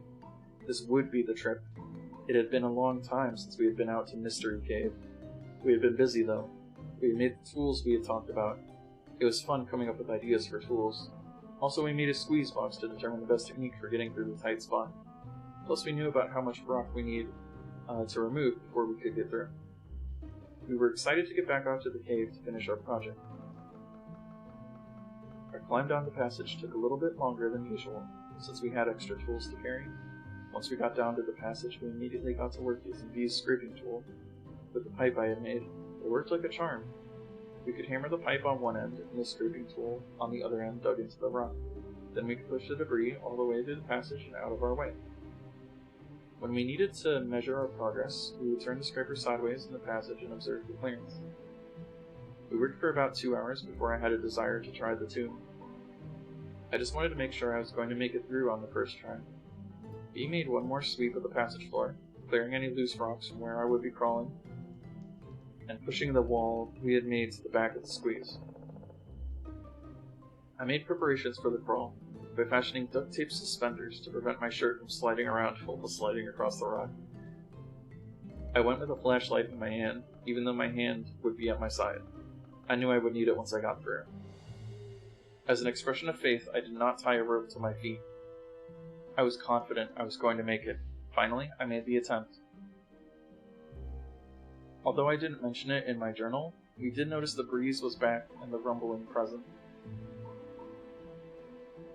Since we didn't do any work to the entrance, I had to go through the same dance routine to even enter the passage. Once I got my upper body through the hole, I shined the flashlight ahead of me to work out a plan of attack. The passage didn't seem any bigger than last time I was here, but most of the work was done deeper in the squeeze. I paused for a few minutes, then twisted my hips to get my lower body in. I slowly inched forward as my entire body slowly filled the passage. Before I was completely in, I got into position for the push. I dropped both of my hands to my side and turned my head to the right. Then I began to inch forward. Once my toes were inside the cave, I used them to push forward. To keep from scraping my body, I would walk using my shoulders, knees, and toes. Progress was slow but steady.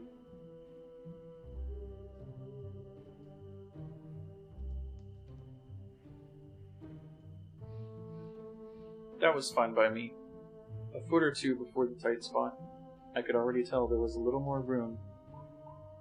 Even so, I began to touch the roof of the passage with my back. This time, however, I was able to continue moving forward. I reached the lowest point in the passage, and I could tell it was still going to be tricky. Even with the work we had done clearing out loose rocks, I still felt sharp pebbles rolling under my chest as I slid along. When I could feel my back brushing the top of the passage in several places, I reverted to my technique of exhaling. Before I began, however, I took a minute to lay there in the passage. I could see the glow of B's flashlight as the rays of light managed to squeeze past my body. I could feel the cool breeze evaporate the drops of sturdy sweat on my forehead. I could feel 1,000 sharp edges dig into the surface of my skin. I felt the twinge of excitement as I realized that the goal we had set out to achieve weeks ago was about to be realized. This thought alone made me want to keep going, no matter how tight the passage became. I breathed in and out rapidly for a few moments, then began. Exhale, scoot, stop to catch my breath, repeat. After just a few inches of scooting, I could raise my head off the floor of the squeeze and tell that the passage was beginning to open up. I relayed this information to B, and we both took a few seconds to celebrate. During the rest of the slide through the passage, V was cheering me on. Virgin Passage and Neil Armstrong territory were the phrases he kept repeating. I was grinning ear to ear. Even though the passage was beginning to get larger, it was still slow going. I had to continue scooting along for another 1.5 feet before I could slide my arms underneath me to use them to crawl. At that point, I felt my journey was essentially over. I was able to sit up slightly and move the rock wall we had erected several trips ago. Those rocks served as a somber reminder that a little caution would be wise. I shouted back to B that I was through. We both took a moment to congratulate ourselves on our process. B would likely never be able to squeeze through the passage and see what I was doing, so I gave him a description of what the cave looked like. At this point, I only had my mini-mag, so I could not see very far into the passage. The end of the passage made a gentle right turn. It seemed to go for a ways. I was unable to do anything at this point but sit, due to the size of the passage. All of the broken rocks we had pushed through Floyd's tomb were around me at this point. There were no other signs of human intrusion. I had to wait until B passed me my helmet light to get a better feel for the cave. B used the pull we made to slide me the end of a rope. Then I was able to pull all of my gear through the squeeze. The first thing he sent through was my helmet and light. After I got the light fired up, I was able to see our new section of cave. Ours. It was an exciting experience to see the results of hours of hard work over the course of several weeks. At this point, we still had no idea what the cave had to offer. The only thing I could see was the passage immediately following the squeeze. It was a narrow passage with a low ceiling. I would easily be able to get through it, but I would have to crawl. I began taking pictures so I could show B. The first section of the new passage, I was almost laying down since the passage was so small. My feet are extended in front of me, as you can see. Notice the broken rock on the floor of the cave. The passage looks like a dead end, but it turns gently to the right near the end. So there we go. So that's the passage they got to.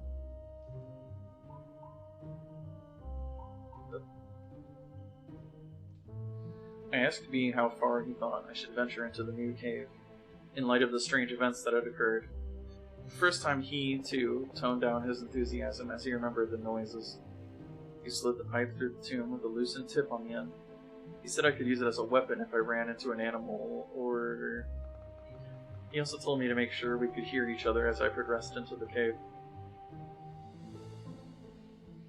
Even though we were at least thinking of the possibility of running into trouble, we never really considered the fact that if I got into trouble, B would never be able to rescue me, and in fact, no one would be able to get to me for many hours. If I were in serious trouble, as in hurt, there was no way anyone would be able to get to me in time. But, symbolic of the whole experience, we were focused on our goal and not the potential dangers we faced. So far we had dodged the proverbial bullet. So far.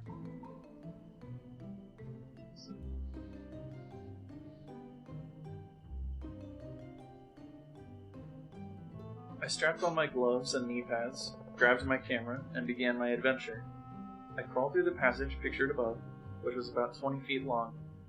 At the end of the crawl, the cave bent slightly to the right. I would have to climb up a gentle slope, then I would be able to stand by the end of the next section of cave. The next section was about 40 feet long. In addition to having a higher ceiling, the walls were a little wider than the section I had just crawled through. Both sections were relatively straight. The floor was covered in a rock which crunched as I crawled, and then walked across it. The walls were basically the same as much of Mystery Cave, except pristine. It was obvious no one had been there before me.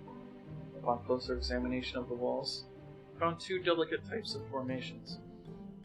The first resembled several chunks of grated cheese tied together in one end, the rest of the cheese just flopping down. The second formation was just tiny strands of rock, thinner than human hair. It looked pretty cool.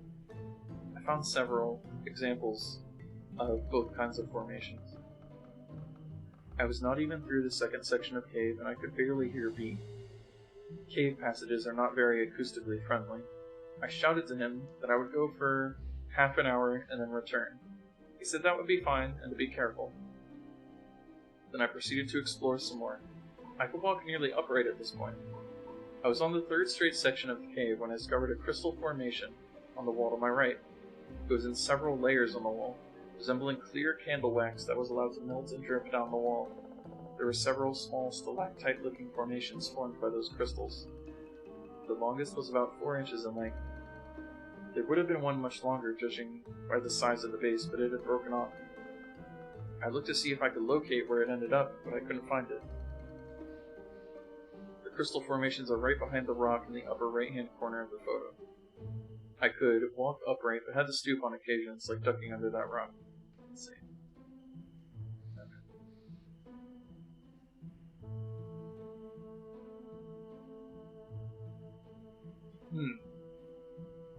Passages continued on for another 100 feet or so before the cave opened up a little. It was at the end of a short, straight segment of the cave. At the very end of the segment, the cave made a bend to the left and opened up into a room. Just at the point where the room began, there was a round rock that appeared to be leaning against the wall. This seemed odd, but singular formations are common in caves, so it is by no means unique. I had crawled and stepped over several large chunks of rock that fell down from the ceiling, but this one was more round than the others. Once past the rock, the room opened up to a height of about 15 feet. It was about 15 feet in width and about 30 feet in length. At the far end of the room, there was another passage leading straight out. As I entered the room, I had an eerie feeling. It was like the old saying that I felt like I was being watched. Once again, the excitement of the new find faded, and the memories of the mysterious side of the cave crept back into my mind. Suddenly, I felt very alone. Fortunately for my ego, I was nearly out of time and had to get back to B before my half hour was up. I took several pictures of the room. I was going to just get a feel for how long the next passage was when something caught my attention.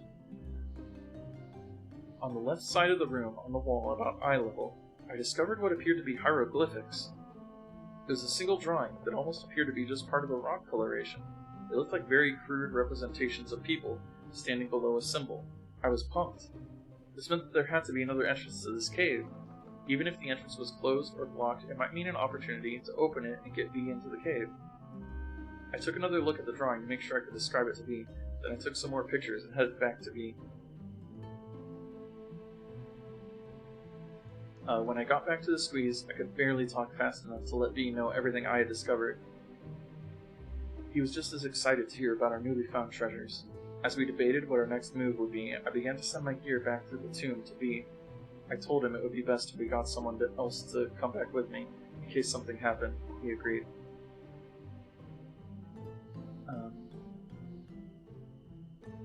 Once I got all of my gear through, I was faced with the wonderful task of having to negotiate Floyd's tomb again. Theoretically, a person should be able to get out of a passage he just crawled through by simply reversing what he just did. If he contorts his body a certain way to get in, he should be able to get into the same position to get out. In practice, this may not prove to be possible or practical. Such was the case with the tomb.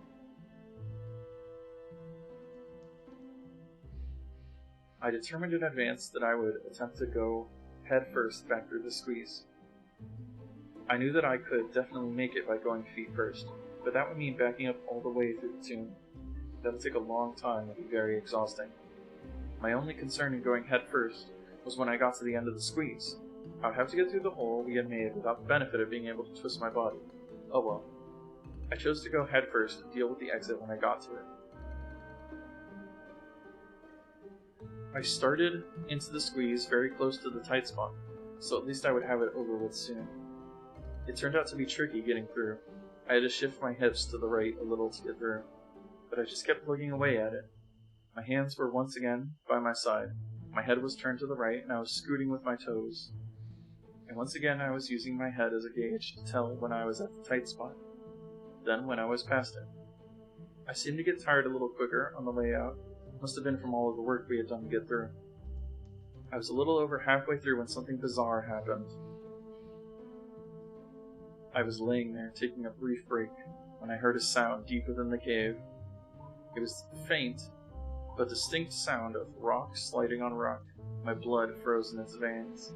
I couldn't move. I just lay there straining to hear the sound again. Nothing. I quickly began to scoot toward the exit. I didn't mention the sound to B, but I did recall one of our earlier trips when B said he heard the same thing. The task of getting out of our hole turned out to be as painful as I thought it would be.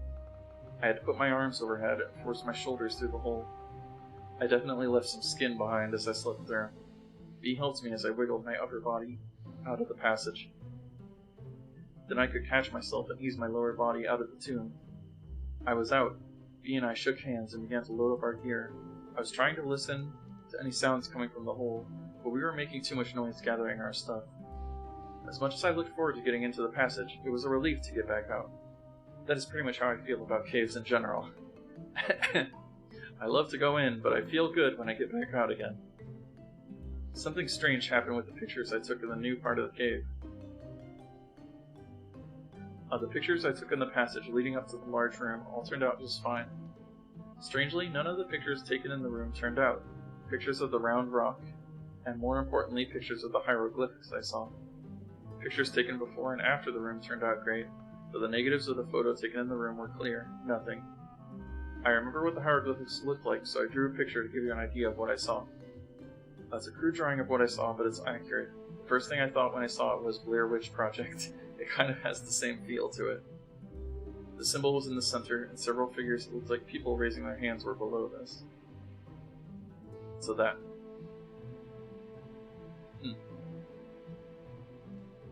This is the last picture before I entered the large room. At the end of the passage, partially hidden in the shadows, is the round rock that I saw. Okay.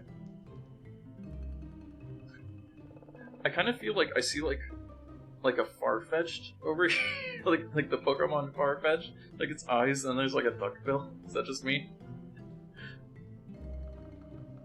It's like quack. Here's the same picture with the round rock outlined. Okay, can't really tell from these pictures what you were looking at, but they are the only ones I got of the round rock. Oh, it's back there. I need to take a little break, then we'll be back. I know I said originally I would maybe just do this for an hour, but I kind of want to try and get to the end.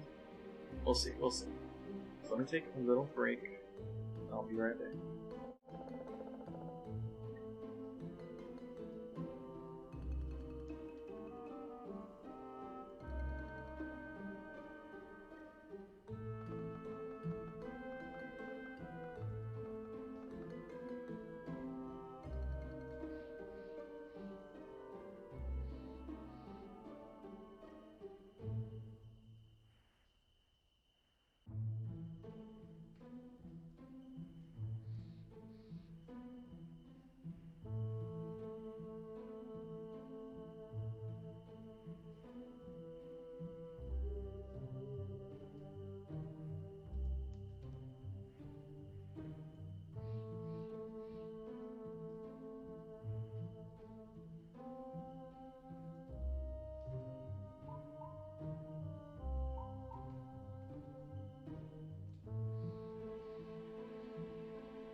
Hello. Okay. Let's continue, shall we? So he made it through the passage, found a weird room, and see what happens next. April 14th, 2001. Only a couple days elapsed before B found someone who wanted to explore the passage with us. B told me he talked to a few other people who couldn't make it because of scheduling conflicts. He said they really grilled him for information about the cave and about the passage. We did not tell them which cave it was to ensure that we explored it to our satisfaction before we made it known to the public. Even the guy who ended up going with us did not know which cave until we were very close to it. I also thank you, bro. And he was sworn to secrecy that he would not reveal the location of the cave to anyone on the planet. I won't identify him by name, so I will just refer to him as Joe. Joe, B, and I set out early in the morning to make sure we could spend all the time we wanted in the new passage. When we got to the cave, we were able to rig up and descend rather quickly. It helps when you don't have to haul half a hardware store down into the cave. Joe was impressed by our work. Even B and I took a minute to pat ourselves on the back for all of the hard work we put in, and for the fact that we made it through. Joe is a rather thin caver who has had a lot of experiences in caves. He said this might be the tightest squeeze he had been in, but it didn't bother him. I knew that physically he would be able to make it since I was bigger than him, and I made it. He was just as excited as us to get through and get caving, maybe more. He quickly got ready and was waiting to hear what the plan of attack was going to be. I figured I would send him through first since he was ready, and I would follow.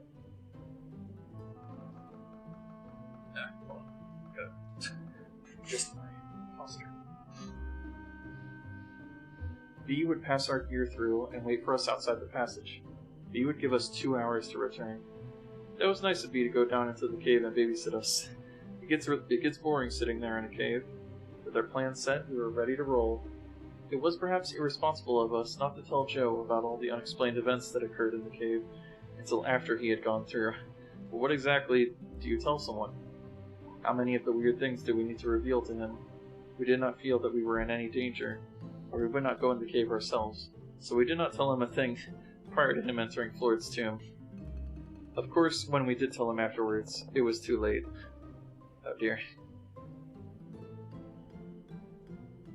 I couldn't believe how easy Joe slipped through the passage. He said it was tight, but it sure didn't look like it. Once he got in, we passed him his gear, then I started in. Even though I knew that I could fit through, it was still a slow trip through the tomb. You can only go so fast when you're scooting with your toes. When I reached the tight spot of the cave, I had Joe snap a picture of me. I thought it would make a good photo.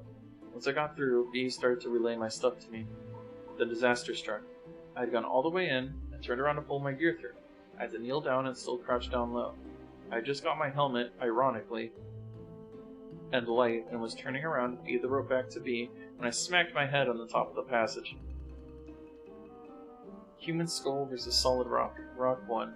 I told B what had happened, so he sent my first aid kit there. I was bleeding, but even worse, I didn't feel too good. I patched myself up, then told Joe I didn't think I'd better continue. It looked like a little kid who was told that Christmas would be cancelled. Although I didn't like the idea of him exploring the cave without me, for selfish reasons, of course. I wanted him to at least see part of the cave, or making the trip out there. I told him how far to go and how long it would take, then I sent him on his way. As I lay there, I could hear him crawling into the darkness. His light disappeared after the first turn. I rested a minute or two, then began my journey back through the squeeze. It was disappointing to get all the way to the cave and then not be able to explore it to its end. Actually, it is killing me. After I got through Floyd's tomb, which was painful, I sat down and munched on the Cliff Bar while B and I chatted. I told him I would pay for a motel room if he would stay overnight. Then we could see how I was doing the next day and make another attempt at the cave. I felt goofy for having smacked my head on the cave wall. B said he was willing to give it another try tomorrow. He was just as anxious to put some closure to this cave. As long as Joe would stay overnight, we determined to wrap things up the next day. Once this was settled, we just sat back and enjoyed the darkness. We could hear no sounds coming from the passage. The silence reminded me of the scraping noise that I heard last time we were out there. I brought up the subject with B.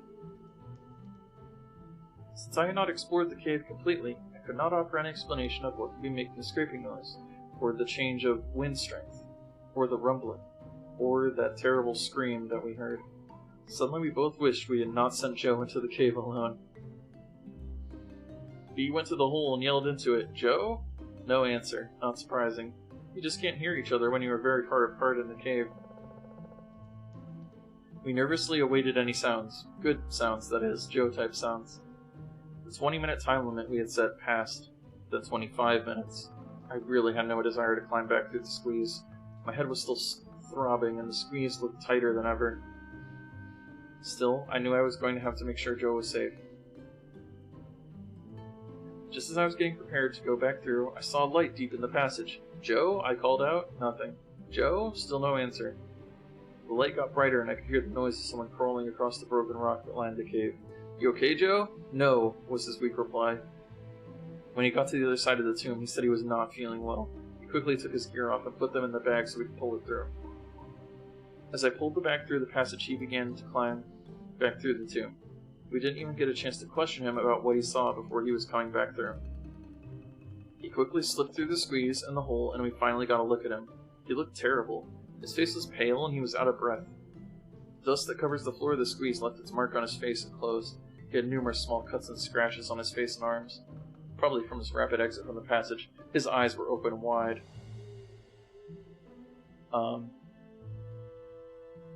We only had a brief moment to look at the change that had occurred to Joe before he started to head up and out of the cave without saying a word.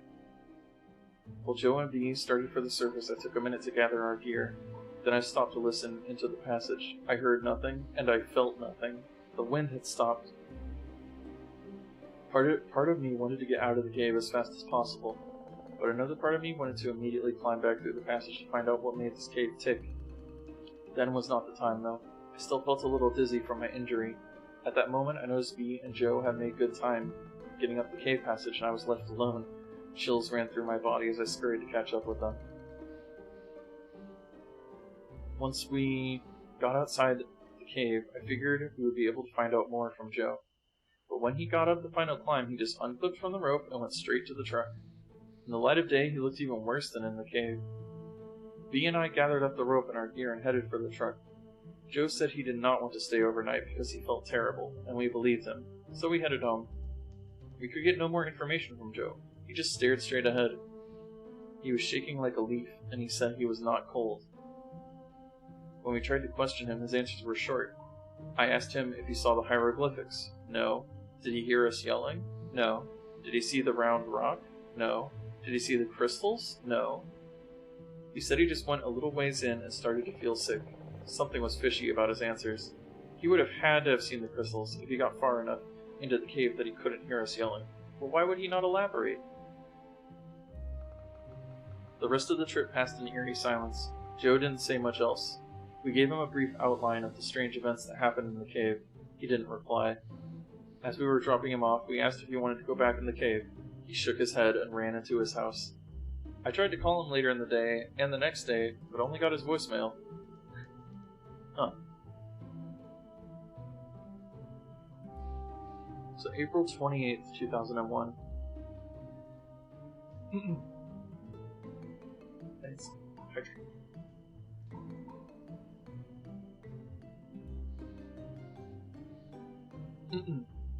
In this journal entry, I discussed briefly the feelings B and I had at this point. I would like to elaborate on those feelings and set the mood for this part of my journal. I hope I can successfully convey our exact thoughts and feelings as we contemplated our next move. If not, I'm afraid we will appear to the average reader as being ignorant, naive, or downright foolish. This cave represented to us the culmination of weeks of hard work, complete with an array of emotions, from fatigue to fear, anticipation to pain, from frustration to glory. To us, we were not standing on the brink of possible destruction, but rather honoring an unspoken commitment.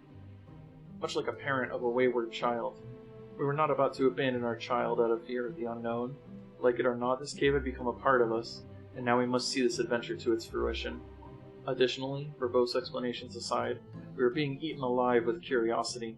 Despite the overwhelming number of unexplained occurrences we experienced, we had to go back into this cave. What was making the rumbling noises? What caused the change in wind strength, etc., all the way down to Joe? What could have possibly happened to him? What did he see or experience? We had many lengthy discussions about what our next move would be. We kept coming to the same conclusion: we had to return to the cave. We could offer no possible scenarios that would solve the many riddles held deep within the cave. The only way we could hope to complete the puzzle would be to conquer the cave. We were going back to Mystery Cave. 2 weeks after our trip with Joe, and we were on our way back to the cave. To prepare for this trip, we contacted the local cave rescue group and got permission to borrow their low-voltage two-way phone. The phone consists of two transceivers and a long spool of thin wire. I would then be able to unwind the wire as I went into the passage and stay in contact with V the entire time. We also thought it would be a good idea to take a video camera into the new passage. I purchased a case that would protect my video camera from dust as well as sharp rocks. I was more than willing to pay the cost of the case just to make sure V got to see the entire passage. My head was doing fine. I still had a light red line to mark the spot where I tried to break the rock with my head. I never went to a doctor, but it was a very painful experience. I thought about what would have happened if I had been able to go in the passage with Joe.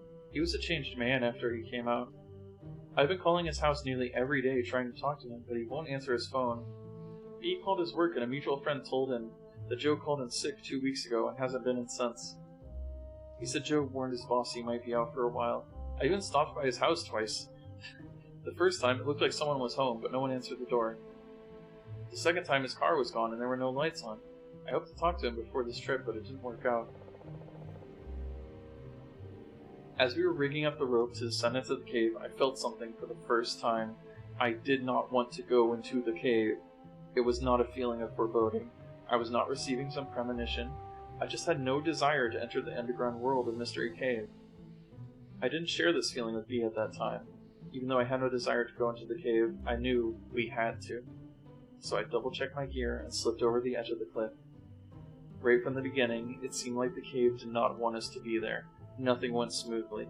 Every time we tried to clip a carabiner, or tie a knot, or attach something to the rope, we had to do it 2 or 3 times to get it right. Fortunately, we recognized this and made sure everything was safe and secure. As we slowly made our way down, we were continually bumping into the side of the cave, or stumbling as we walked, or dropping things. We finally reached a point where we stopped to gather ourselves before continuing. Our load was relatively light, but we were taking forever to get to the hole. Finally, we made it. We checked the camera and phone to make sure they survived the trip. We tested everything and I gathered the gear I wanted to take into the passage. Then it was time. We looked at each other but said nothing. Then I turned to face the passage. As I twisted my body to begin entering the tomb, I desperately hoped it would be the last time I would contort my body to enter this claustrophobic nightmare. The trip through Floyd's tomb went smoothly, figuratively speaking. After I got through, we took several minutes to get everything passed through to me. I got suited up and tested all the equipment. The phone worked like a charm. I videotaped the squeeze, and then the first section of the new passage. Since I would be unable to tape while I crawled, my plan was to crawl to the next section, then stop and film some more. I could video what I had just been through, and then video what I was going to crawl through next. That way I could get each section from both ends. I was starting to feel pretty good about the trip. I felt a sense of personal satisfaction at being able to provide a way for B to see the fruits of his labor. It was awkward lugging the camera and unrolling the phone wire while trying to crawl. I knew it would be worth it though. Small formations were too small to show up on the video. With normal outside lighting it would be no problem, but with my headlight as the only source of light, the effort was futile. The crystal formations turned out quite nice. They were easily large enough and made for some pretty good footage. I took advantage of the film stop to check the phone. It was comforting to hear someone's voice deep within the passage. We chatted briefly, then I unplugged the phone and prepared to continue. The phone resembled an oversized regular phone, more like the ones you would see in war movies. When I wanted to talk to B, I would just plug the phone into a special jack on the spool of wire. The power source was on B's end of the phone, so it was always turned on. The reception was as clear as a normal phone. I continued forward. Even though progress was slow, it was steady. Things were going pretty good until I reached the round rock. Once again, I got a strange feeling, just like the last time. I looked around carefully, but saw nothing to be alarmed about. I proceeded to film the entire room. I got good shots of the round rock from all angles. I got the wall, ceiling, and floor to the best of my ability. I even got some pretty good tape of the figure on the wall. It was difficult to make out exactly what it was on the video, but you could definitely tell something was there. After I taped everything to my satisfaction, I moved toward the end of the room to prepare to explore new territory. At the far end of the large room was a passage that led to darkness. The entrance was about a foot lower than my head, and it looked like it continued at that height, for as far back as I could see. I ducked under the ceiling and prepared to see new sights. The walls of the new passage were darker than the rest of the cave to this point. The floor was made up of the same type of broken rocks. The ceiling had the same type of near-perfect arch as in the old section of Mystery Cave. It almost seemed out of place in the jagged atmosphere of a cave. I could only see it back about 30 feet or so where the passage appeared to make a right-hand turn. I thought this would be a good place to check in with B.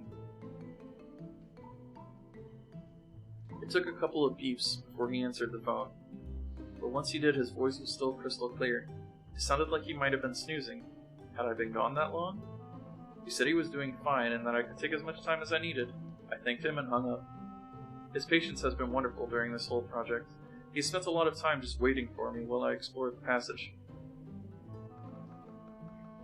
I'm glad he was still willing to sit and wait.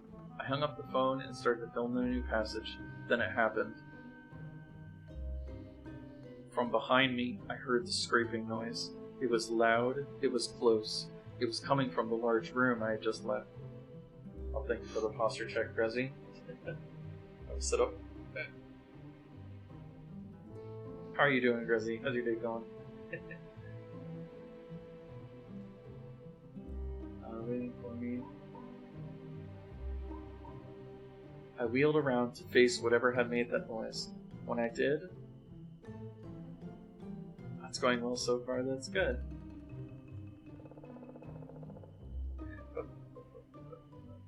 I lost my presence of mind and stood up at the same time. Crunch. My helmet crashed into the passage ceiling. My light broke and I was buried in the heavy darkness. That's going good. We're getting to the really spooky parts now, I think. It's kind of a slow burn. Exploring a cave.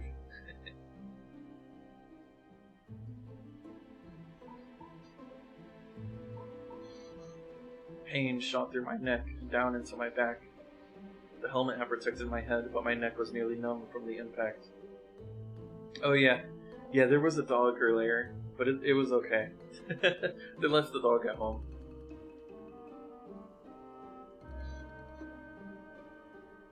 Fear enveloped me, and my knees began to weaken.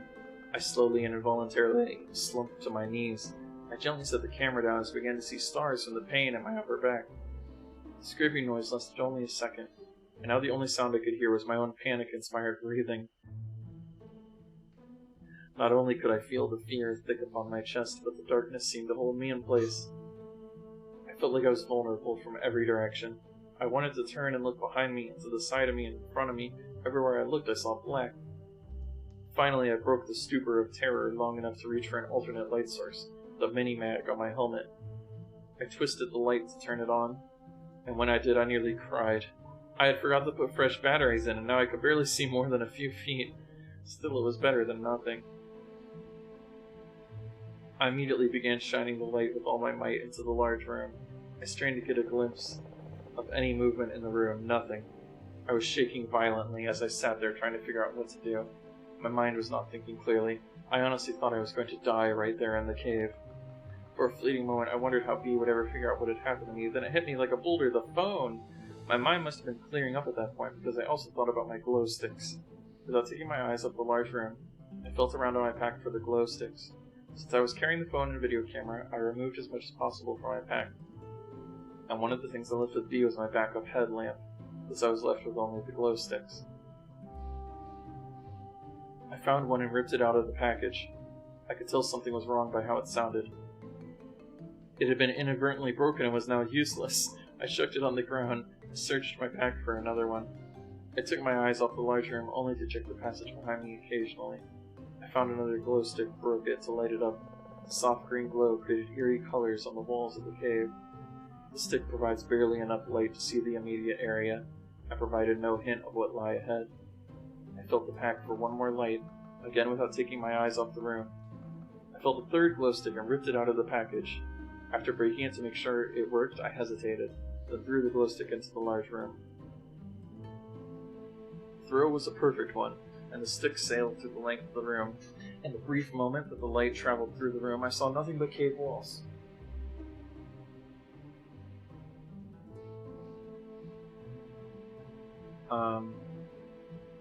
The absence of anything unusual did nothing to ease my state of panic. At the far end of the room, I got a brief glimpse of the round rock as the light bounced on it. Then the light went behind the rock and seemed to disappear. I was still shaking, but at least I didn't see anything. Still, there was the noise. I used the glow stick to light the phone reel, and with fumbling fingers I managed to plug my phone into the jack. I put the phone to my ear and heard nothing. The usual beeps to indicate connection with the other phone were not there. Terrified, I pulled the phone from the jack and reinserted it. Again, silence. The line was dead. What could have happened? I just talked to B. I found myself nearly sobbing with fear. I knew the only way out of here was back the way I came, but something was there. A third attempt at making contact with B met with the same results. I tried to think of another plan, but I could only focus on the memories of the grinding sound that I had heard. In my weakened state, I slumped against the side of the passage, breathing like I had just finished a race, never breaking eye contact with the shadows of the large room. As my shoulder touched the wall, I had a powerful jolt of pain remind me of my collision with the roof of the cave. Despair, agony, terror. I can't say exactly how long I sat there, but my feet were tingling and my knees were sore. The pain in my back crept lower, although my neck felt no different. I resolved to make an attempt to exit this evil passage. I knew if I waited too long I would lose what little light I had. I attempted to stand, but did not have the strength. I crawled slowly to the near end of the large room, dragging my pack beside me. Using the walls of the cave, I was able to slowly stand, though not straight due to my sore back. Still breathing rapidly, I slowly advanced through the room.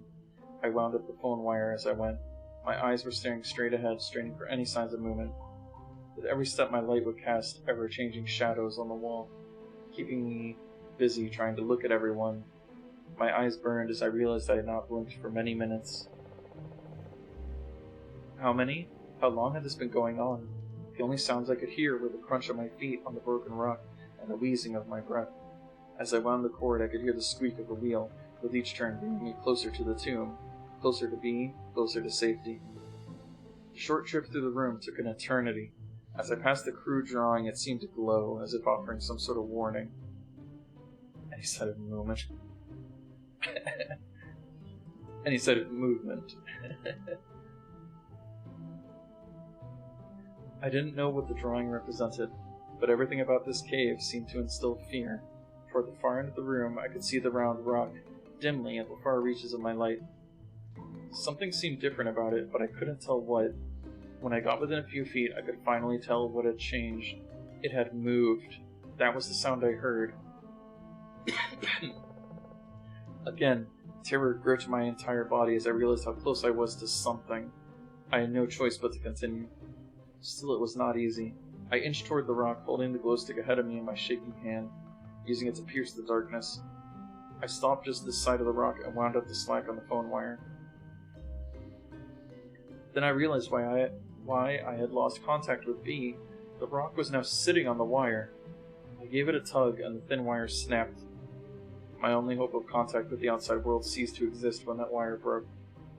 I had never felt so alone and helpless.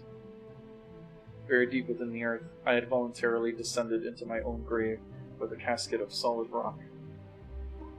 With the phone now useless, I set it down in the passage. My gaze fixed on the round rock, I proceeded forward. My breathing was rapid, with my throat dry and aching and my mouth dusty. With every crunch of the rock below my feet, my heart seemed to stop. No movement could be seen in the green glow of my stick. I got to the rock and peered over the top. Seeing nothing, I took several rapid steps past it. When I reached the other side, I recoiled in horror at what I saw. In the side of the passage near the floor was a hole, with another passage revealed. It had been recovered by the rock, but now it was exposed. The rock could not have moved by itself. I backed away from the hole and collided with the opposite wall. I had not been paying attention to the pain in my back, but now it came back to me in all its fury. I stared down the newly discovered passage. It went down at a 45-degree angle and continued straight for as far as I could see. Several feet down, I could see the glow stick that I had thrown. It illuminated the passage enough that I could tell the walls were fairly smooth. The floor seemed to be the same way, unlike the rest of the cave. The passage was about 3 feet in diameter as far as I could see. It would have been an easy passage to explore if I had the least desire to do so. Right now I wanted out of the cave and into daylight. I slowly backed away from the hole toward B. I never took my eyes off the abyss. I nearly tripped over the phone wire as I turned to leave the devil's lair. I noticed my mini-mag was practically dead, leaving me only with a glow stick. I wanted to sprint to Floyd's tomb. Just hearing another human being would help alleviate some of the fear I was experiencing. As I turned away from the large rock in the hole, I felt an overwhelming sense of panic fill my soul. It felt like a legion of demons was about to attack me from behind. I felt like my salvation lay ahead of me in the darkness, and Lucifer was behind me, trying to keep me from safety. I found myself moving much faster than I should have been in that cave. My only thought was to get out as quickly as possible. I passed the crystal formation, barely even noticing this beautiful creation of nature in the green glow of my light. Every time I ducked to avoid a rock, I felt my back scream its reminder of my injury. When I got to the point in the passage where I had to crawl, I flung myself down on all fours, barely slowing down as I dropped.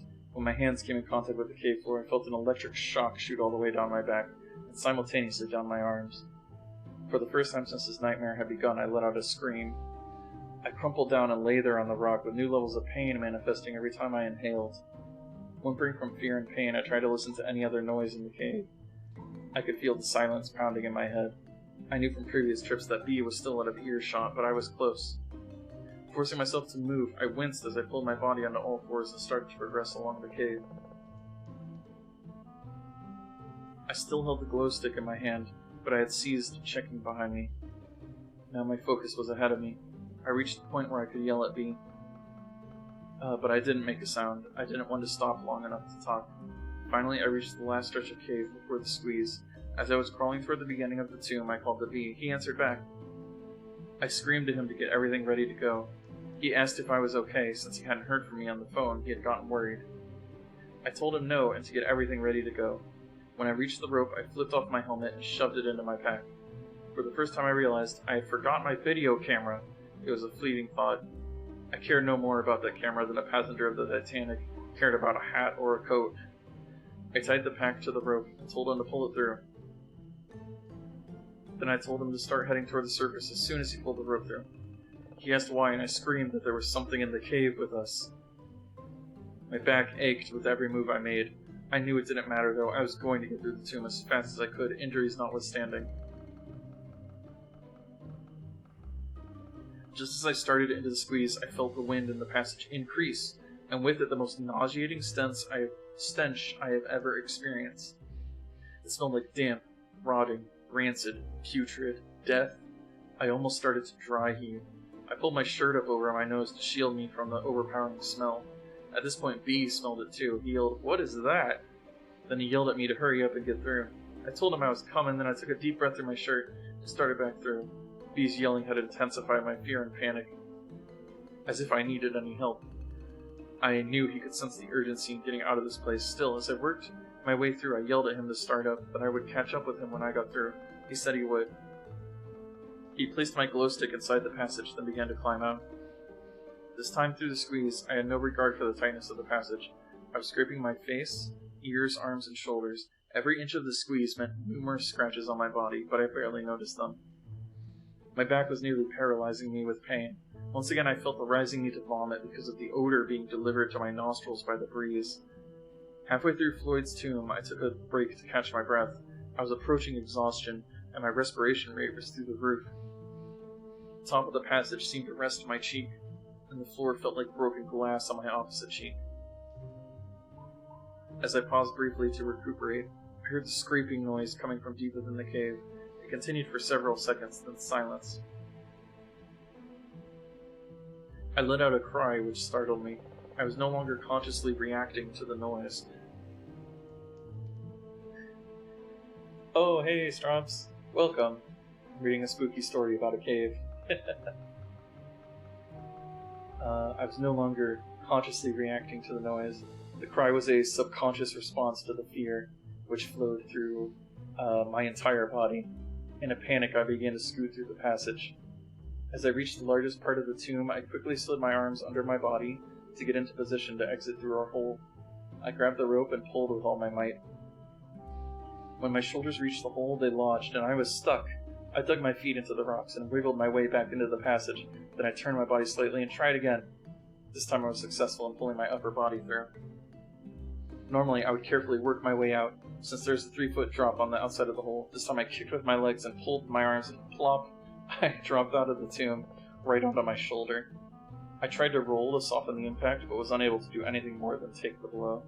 Strangely, the pain was focused on my shoulder, apparently not affecting my already sore back. I rolled over onto all fours, then slowly rose to my feet. The smell was much less intense outside of the passage. I grabbed the glow stick and used it to find my helmet. I began to head for the webbing to climb up while strapping it on my helmet. When I got to the webbing, I reached up to grab hold and recoiled in horror. In the glow of the glow stick, I could see for the first time the injuries to my arms. My forearms were covered with deep cuts and scrapes. Much of my arm was covered with blood. The wounds were not deep enough to bleed freely, or rather ooze the blood. In that brief moment that I stopped, I noticed that there was silence in the cave. No sounds coming from the passage, and nothing from up ahead. Once again, the feeling of being alone returned, motivating me to proceed. Climbing up the little drop-off proved to be difficult in my condition. Having the glow stick as the only light source added to the challenge. Once on top, I scrambled to catch up with B. I was impressed with the speed of his ascent. Although I did not mention any more of my physical condition during my exit, I was hurting. With every step I took, pain shot through my lower back and my neck. My arms were shredded, and my shoulder had a nice gash on it. I honestly believe that were it not for the terror I felt at the time, I would not have the energy and the motivation to climb out. I was running on pure adrenaline. Unfortunately, the adrenaline surge was about to end. I did not see or hear B until I reached the small area at the bottom of the drop. He was on rope and climbing out as fast as he could. I could hear him moving quickly and breathing heavily. I called out to him, and his startled reaction told me he was nearly as tense as I was. He told me to get on rope and start climbing. We both knew that would be dangerous and not something we would ever normally do, but this was different. I stood there looking up at where the rope disappeared into the darkness above me. It danced around as B made his way to safety. He was out of sight, but I knew he was close. I knew the rope was my lifeline to the outside, to light and safety. Behind me was darkness, fear, the unknown. I had the fleeting thought of a movie scene where the actor had outwitted the monster and had reached the front door of the haunted house. Just as he reaches for the knob, he hears the sound behind him and turns, only to see... I slid the glow stick into the cord on my helmet and reached for my harness. Then I thought I would let B get a little bit higher while I pulled the rope up that was stretched down into the cave. That would make it easier to get out once we got to the top of the drop. I chose not to wind the rope around my arm since it was sore and bleeding, so I just pulled it into a pile on the floor. From above, I heard B warn me, "Rock," and I ducked under the ledge as several small rocks landed on the floor near my feet. I quickly went back to pulling the rope in. I had about half of it in, about 50 feet, when the rope hit a snag. Ugh, it was solid. There was no way I was going to crawl back in to release it, so I decided to just forget the rope and get my harness on and get out of the cave. I quickly threw the harness around me and started to buckle it. Before I could secure it, I heard a strange noise at my feet. My pulse began to quicken. I looked down at the rope, only to discover to my horror the rope was disappearing down into the darkness. Something was pulling the rope back into the cave! Ah! I let go of the harness and began clawing my way up the rope. The unbuckled harness fell to the floor. Fortunately, I held on to an ascender. At the moment, I could not think straight and began climbing out of the cave without being attached to the rope. I climbed out many times without using an ascending device, but I was always attached to the rope just in case. I was climbing as fast as my battered body could haul me up. I was in a near panic state again and consequently was scraping, bumping, and gouging my arms and legs. As I climbed, I screamed to Bee that something was pulling the rope. He yelled back to hurry up. Luck was with me in that I didn't slip and fall back down into the hole. If I had, I would have bounced several times against the side of the caves before smashing onto the floor. The injuries would be fatal. Without the necessity of having to stop to slide the ascender up the rope, I made excellent time getting up. I could see rays of light above me, coming from the entrance to the cave, that told me exactly where I was in the cave. I caught up to be on the ledge below where our re-belay point was fixed. I told him to keep going. It would only take him a few minutes, but every second would be torture, because I had to wait for him to get up. I watched the rope that we had just climbed up. I expected to see some creature from deep within the earth climb up and make me its lunch. The rope moved around a bit, in rhythm with Bee's climbing, but did not appear to have any tension on it. As I stood there waiting for Bee, I kept watching the rope for signs of anything bizarre. I didn't know if my heart could take any more stress. I could not have been more wired. I tried to relax a bit to make sure I was thinking rationally, but my poor brain had reached sensory overload. As Bee reached the top of the last climb, I got ready to clip on my ascender and get my sorry butt out of there. It was then that I noticed that the rope began to tighten from below. I could feel the tension on the rope, but it was a steady tension, not like someone was climbing up. Either way, I wanted out of there as fast as possible. I clipped on and scrambled up the rope. I hadn't noticed, but Bee had kept on moving toward the entrance. I got up the last few feet in a hurry. I just unclipped and kept on moving, leaving the rope behind. By the time I got to the entrance of the cave and daylight, Bee was almost up to where the rope was anchored. I wanted to get up so bad, I almost started to free climb, without clipping onto the rope. I could see Bee was almost up, so I clipped on and started up. I almost didn't make it up. I had just started up when I nearly collapsed from exhaustion. I managed to recover enough to pull myself up the last few feet. As I climbed, I could hear the tension on the rope manifest itself by the stretching noise in the rope. Hey, Super. How's it going? We are escaping from a cave.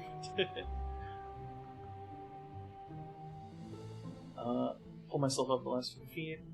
I could hear the tension on the rope manifest itself by the stretching noise in the rope. I prayed the rope would not break with me attached to it. The second that I reached the top, I unclipped the ascender. I could see Bee kneeling down by the tree, so I limped over to him and collapsed. For the first time since I went through Floyd's tomb, we could see each other. We just stared. I knew I looked pretty bad, but didn't know that Bee was in such bad shape. He had cuts and scrapes on every exposed surface of his body. His face was pale, almost white. His mouth and his eyes were wide open. He was breathing heavily, almost gasping. The shock we shared at the other person's appearance was broken when we heard the rope around the tree stretch and the knot Bee had tied tighten. I was frozen in place, overwhelmed with fright. Bee seemed to be transfixed on the knot. Then in one motion, he produced a pocket knife and began to work on the rope. It is amazing how a person's state of mind can alter the perception of time. I'm sure it only took 4 or 5 seconds to sever the rope from the tree, but it seemed like an hour.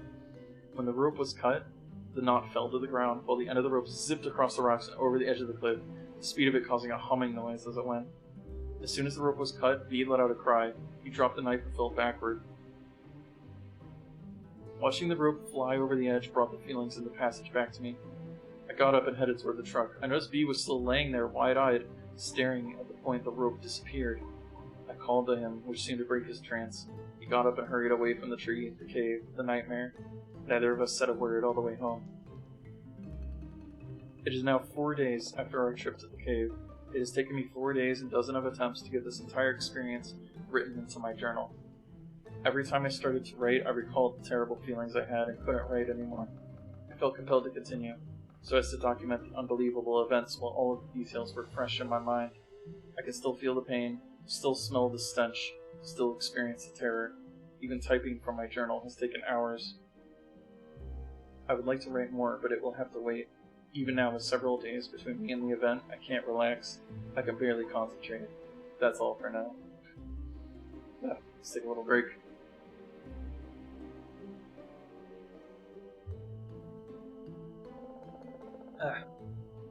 sip.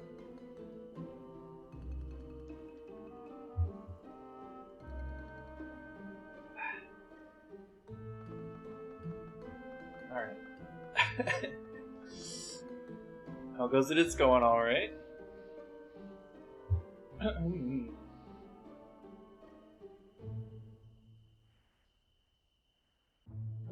lot of reading.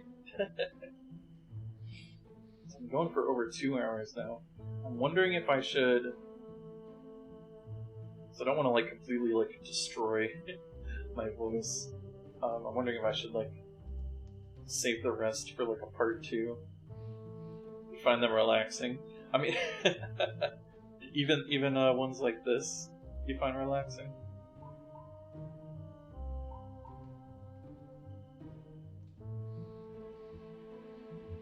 I'm trying to remember like how much more was there.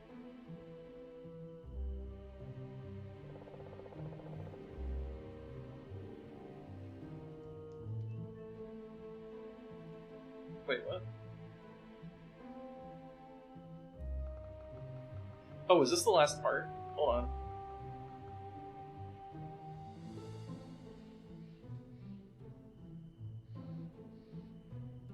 Yeah, wait, this just goes to the same page. Oh, okay, we're at the end, so I guess I'll go ahead and finish it. Wow, I didn't realize... I thought there was a little bit more after this, but okay. Huh. Alright, let's take one more sip. Let's go, this is the last page. It would be really... You'd still be vibing. Good to know, good to know. So this is May 19th, 2001. It has been 3 weeks since our last visit to the cave. I want to update everyone as to my condition, my plans for the cave, and the events of the past few weeks. I apologize for not returning your phone calls. I have been getting all of your messages, I just haven't filled up to calling back. Steve and Mark, thanks for your words of encouragement on my answering machine. Excuse me. I know you two are sincerely concerned for me. You are awesome friends. Mark, I know you stopped by the house a few times, and I'm sorry I never answered the door.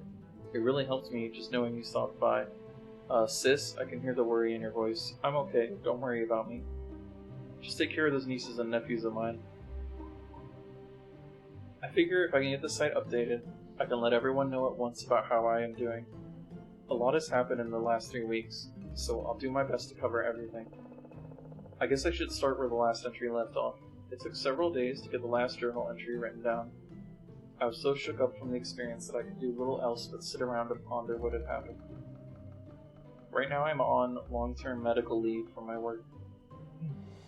I tried to go to work several days after the event, but my boss sent me home. I couldn't concentrate and looked terrible. I've even been to the doctor, but I couldn't tell him about the experience, so I just told him I was under a lot of stress. He recommended rest and gave me a prescription to help me relax. Good drugs. When we left the cave, I was nearly in a state of shock.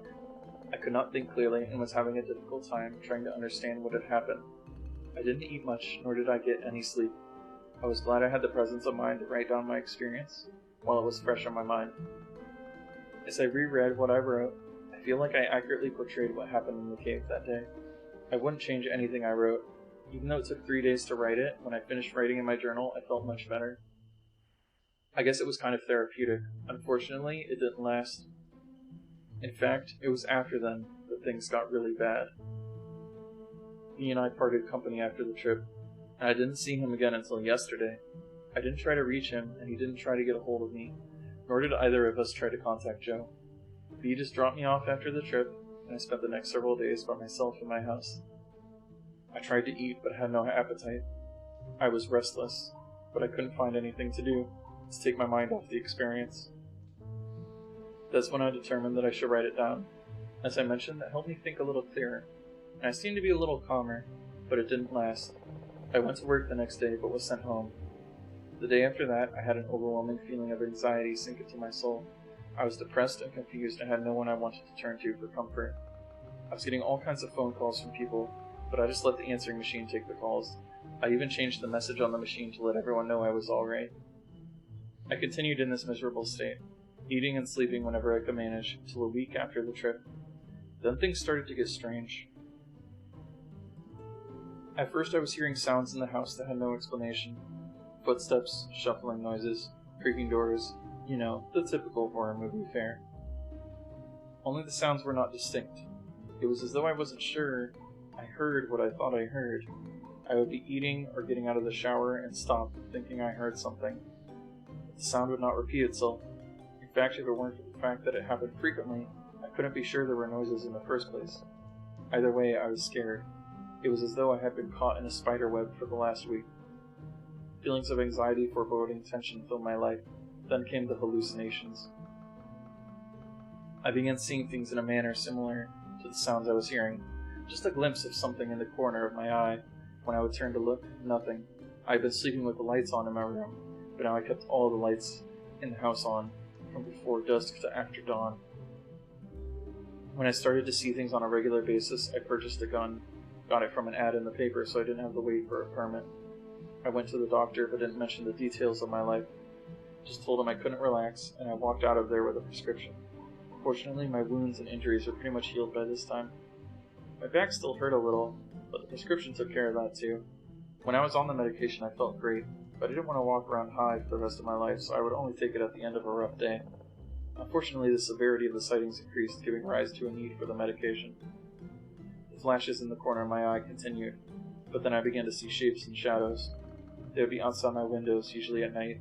I still couldn't make out anything solid, so it was hard to pin down what I was seeing. Soon I began to close all of my drapes and blinds so I could remove the possibilities of seeing something. Doing so did help in that respect, while my life was still a mess. My daily routine was mechanical and empty. I would sleep in as long as I could, usually out of exhaustion. Then I would get cleaned up and try to eat something. I lost a lot of weight, so I tried to get as much as possible down me. Then I would exercise a little and nap a lot. I'd only been out of the house a few times in the last 2 weeks. The store, the doctor, the gun purchase. I didn't watch much TV because I couldn't concentrate. I spent a lot of time on the internet. I was doing research on caves and cave myths. The only story I could find was the caver folklore about the Hodag. The Hodag is supposedly a creature that roams caves.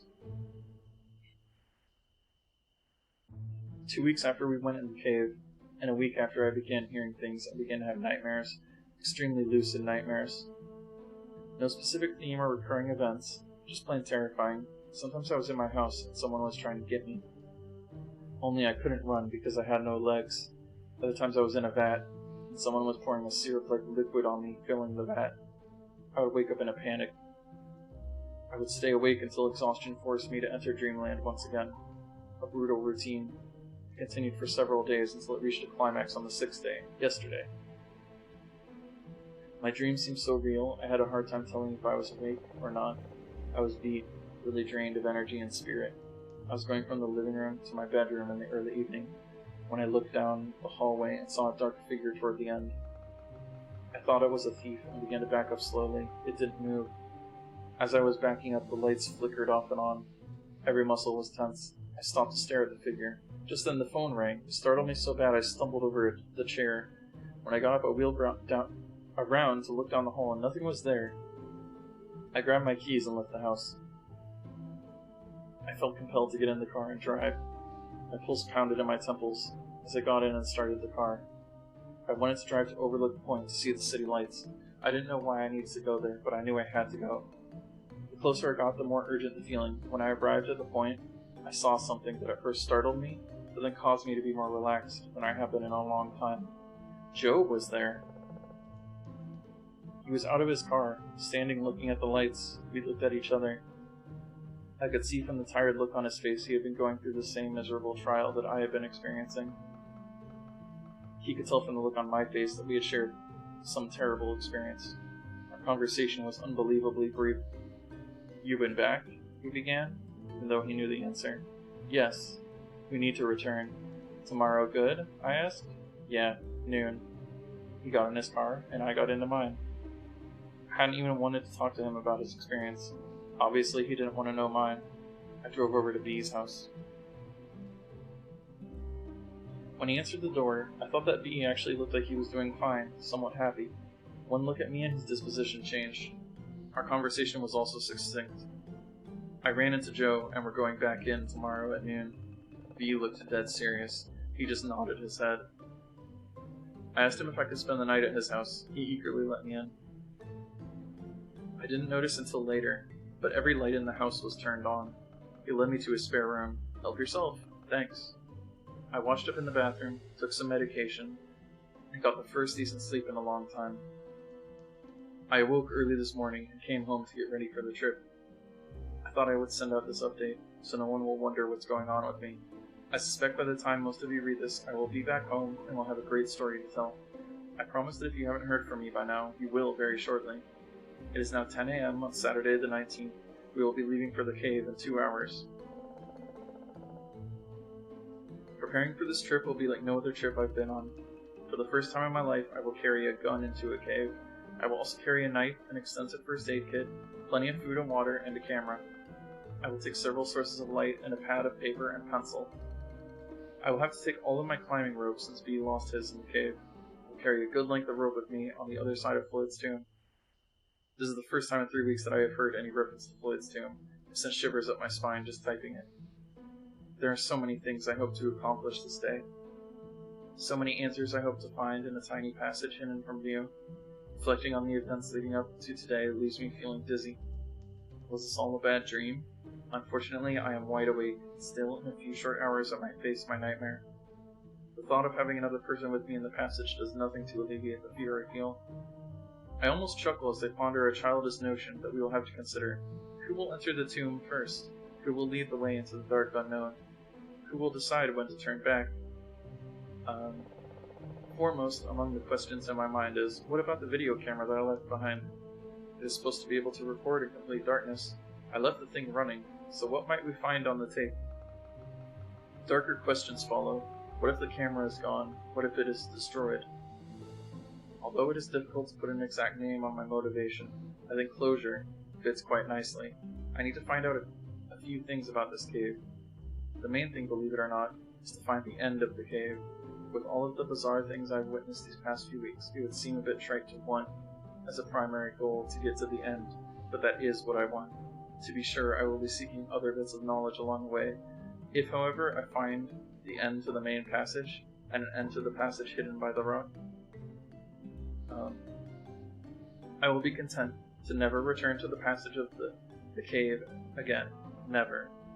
It would seem to me that crawling head first through a tight passage into the darkness is an unnatural thing, just like crawling up the side of a cliff for recreation, or jumping out of a perfectly good airplane and floating to the ground. We do these things to satisfy our hunger for adventure, this subconscious desire to conquer our own little Everest. As B is fond of saying, caving is the last opportunity for exploration for the person with modest means. True. Just a short drive from just about anywhere in the country is a cave waiting to be explored. Even a cave well known among the general public can be approached by someone for the first time as an adventure, something new, something to overcome, because it's there.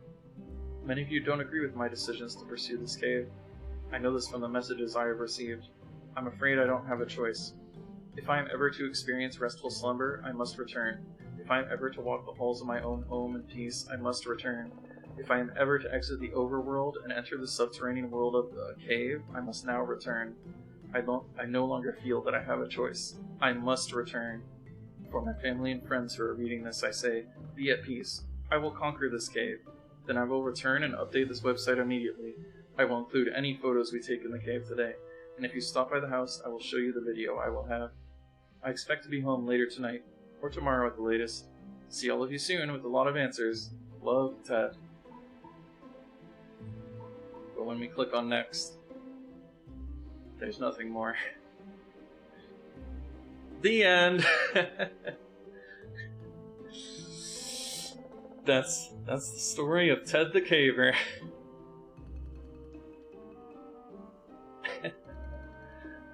How did you all enjoy that?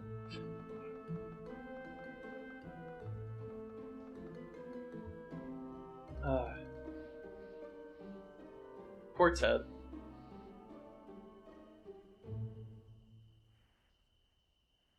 boy. So.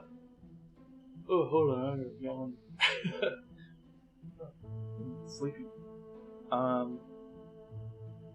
do like this story quite a bit. I read this like a while ago, and it always kind of stuck with me. Something about caves, right?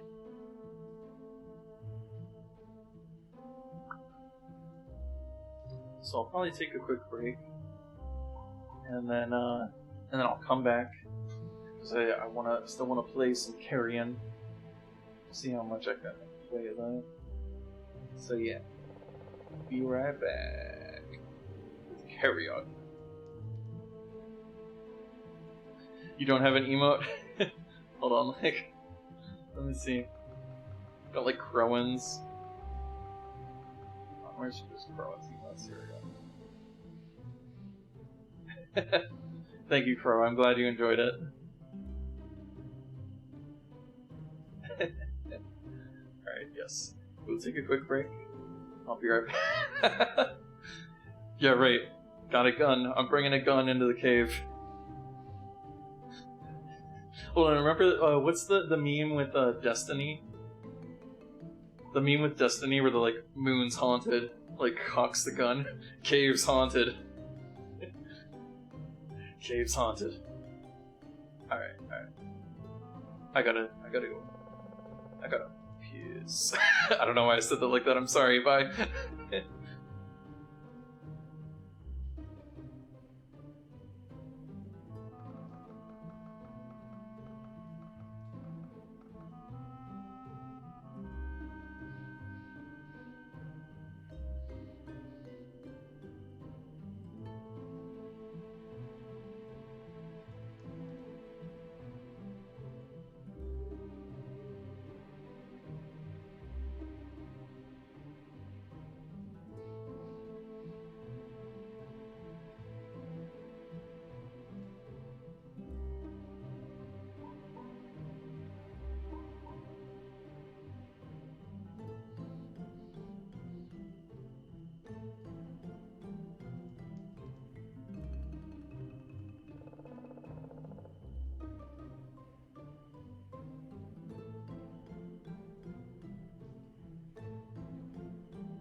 Hello.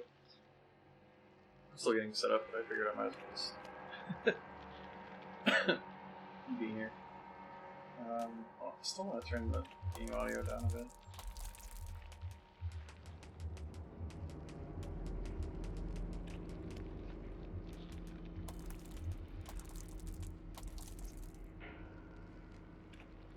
Hello. Thank you. Also, thank you, Grezzy, for the for the emotes. It is time once again. Well, not time right now. Hold on, I still gotta do stuff. We're doing it live. Let me update the stream info. We're no longer just chatting. This is now serious business. Okay. Post on Twitter real quick. Post to Gamer.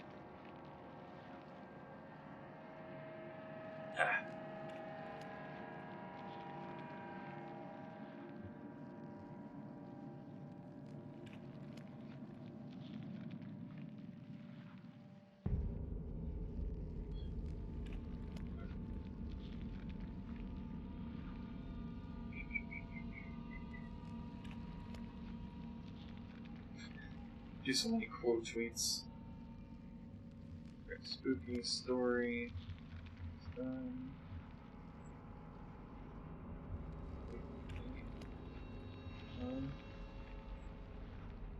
Playing Carrion.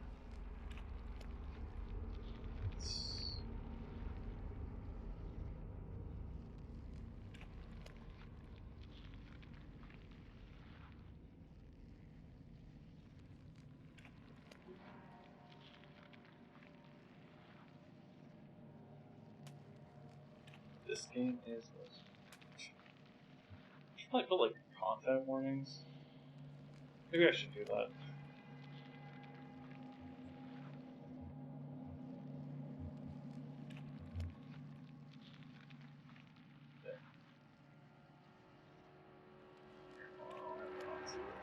Tweet as well.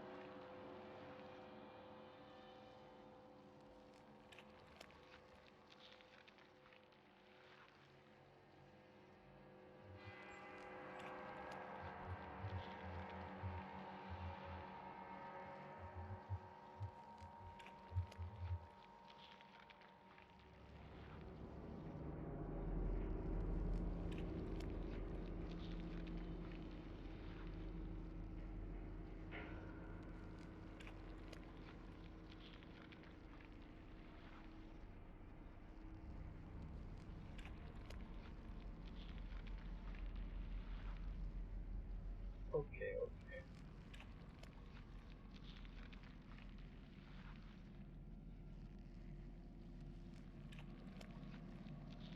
Okay. Close all that nonsense. Shall we get back into things? Wait, was I using? I wasn't. I was just using mouse and keyboard for this. Yes. We are ready. Let us continue. So yeah, last time we are just the terrifying blob of meat and teeth. We escaped from like a laboratory, and now we're just kind of going around, just, like seeing what we can find. Oh yeah, I forget. How do I play this game? Okay, I ripped this off.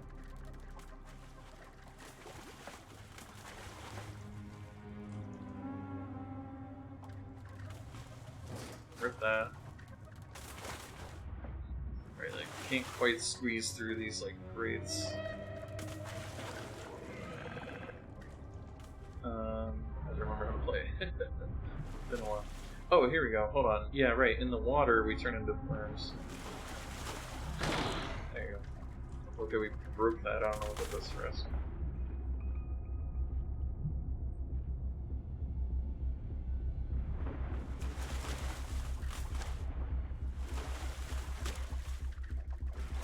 I mean, I guess we can just go this way.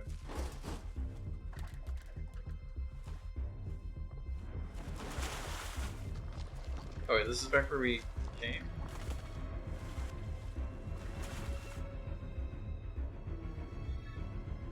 Oh, we probably want to go this way. Right?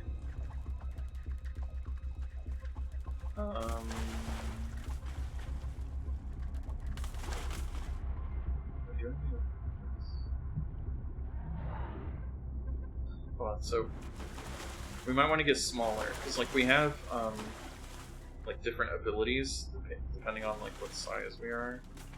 So here, since I'm smaller, I have this like web ability. I don't.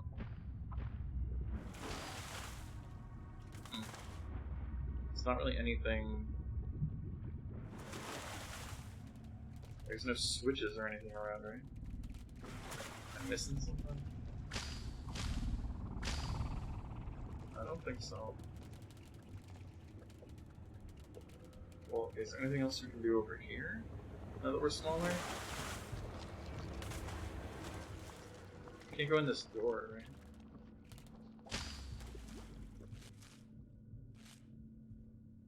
Hello, Grezzy. Welcome back. I have that all lost with you too.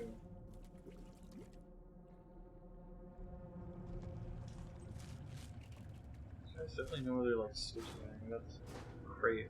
Great.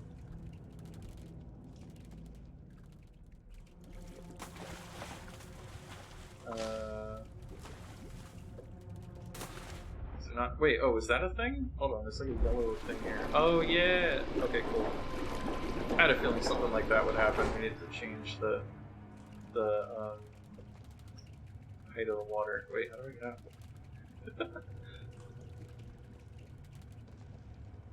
Oh, okay, I mean, I could probably hit that, like, through... I can hit that through the, stuff. There you go. Okay, so now we can get over there. Alright.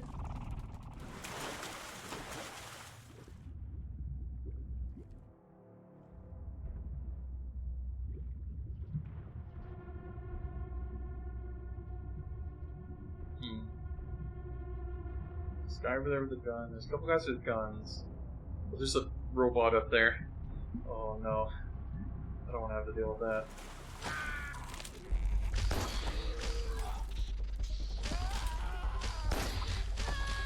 Come on, come on. Alright. I really don't want these robots. Oh dang it, some of the people are still alive. Let's do some eating.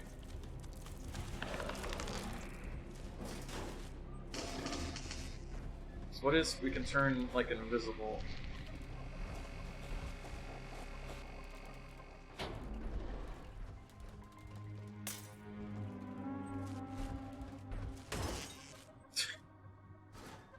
Throw this vending machine around. Oh here, I can just open this door thing. Yeah. Totally gonna have to fight those robots later, aren't I? Not looking forward to that. They're not made out of meat.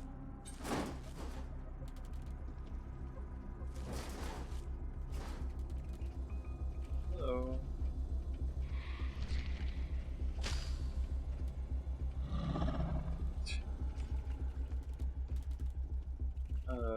Actually, do anything? It's like...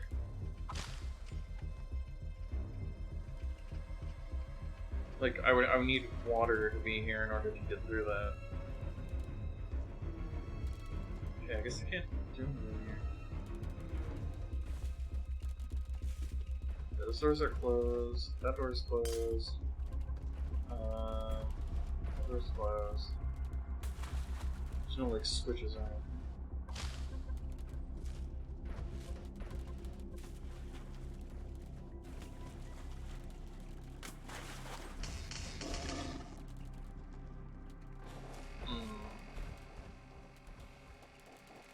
Let me go back. Or, oh, I actually can't go back. one-way trip. Okay, let's go through here one more time. There's nothing. Just go down through that.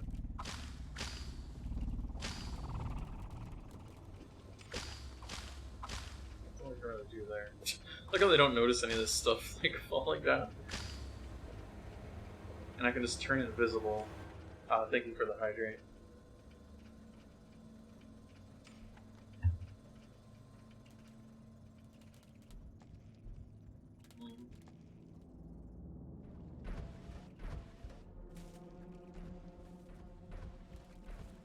But like, can I like get that guy to open the door? Like if I taunt him? No. I'm right here. No.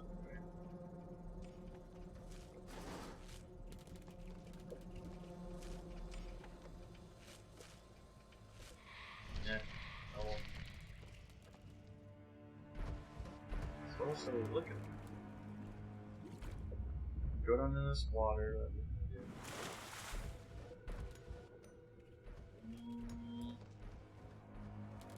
There's nothing breakable, right? So it wouldn't matter if I was bigger.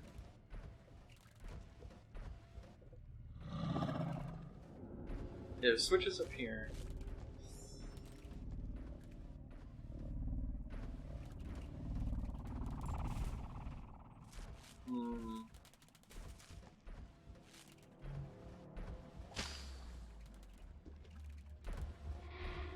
Just turning invisible doesn't really do anything for me.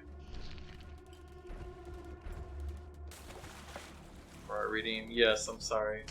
I wasn't satisfied with my ability to roar. You got some other ones though. Okay, I might have to like look at a guide or something. So I'm really not seeing what I'm supposed to do.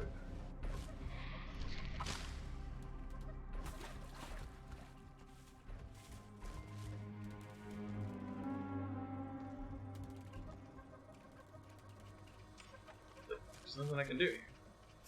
Do I need to look at a guide?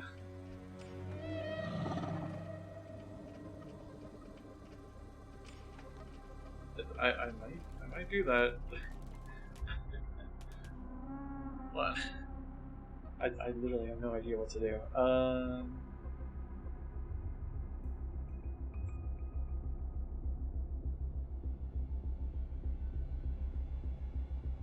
Super. Oh no. No. Kotaro. Which part are we at?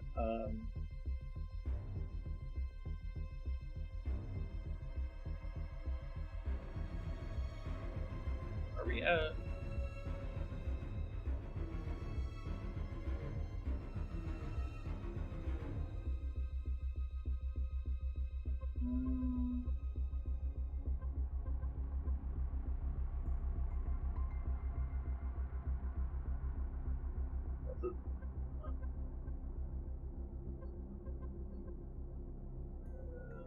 Than a reef base, maybe?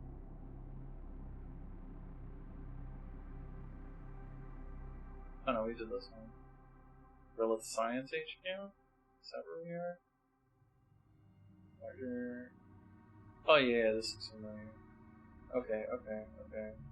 Wait, what? Do next movie. Yeah, next turn. Controlling enemies, continue downwards. What? Just says continue downwards.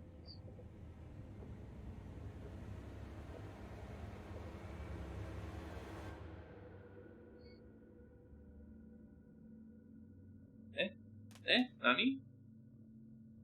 Nani? Oh. Okay, well that's never been a thing before. You can rip a floor off like that. Okay. Well, anyway, we're continuing. I feel dumb. Hello. Hello there.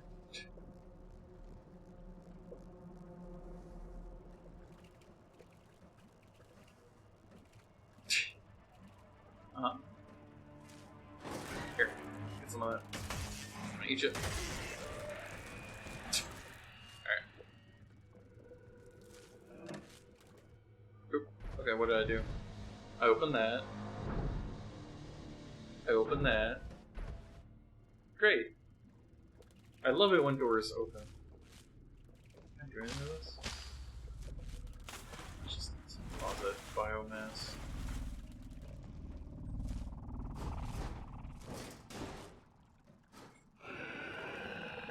I do enjoy just taunting them. Just like, what was that noise? Okay, so we open those doors.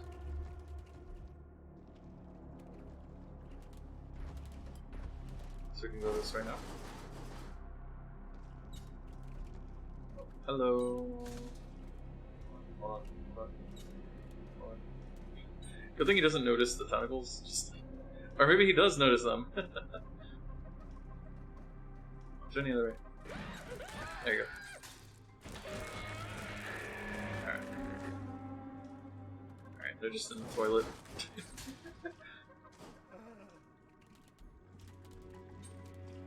Here you go, here's a save point.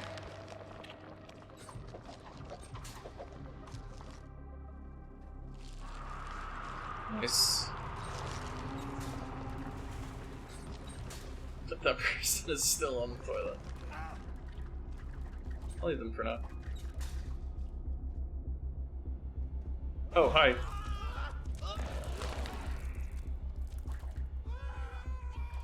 Do any of you have guns? Oh, there's. Oh god, what happened? I don't even know what happened. I just like ran into something. God, I'm too big. Finish this guy off here. Oh, oh god. Ah, he's got the shield. Oh, stop it! Stop it! Stop it! Stop shooting! Hold on. Can I? Why are you coming down here?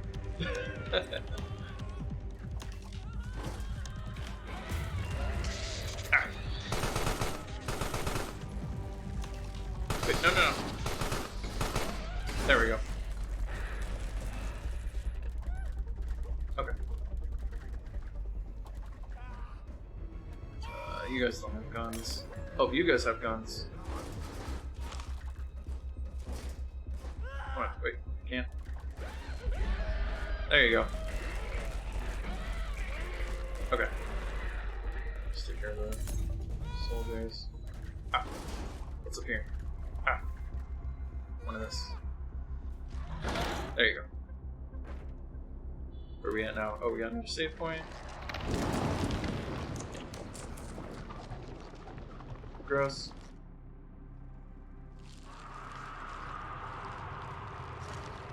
Alright, we're halfway to unlocking the exit. Oh, there's a helicopter. Oh, there's like a whole city in the background. Huh. Up until now, we've kind of been in like remote places. Oops. Hold on.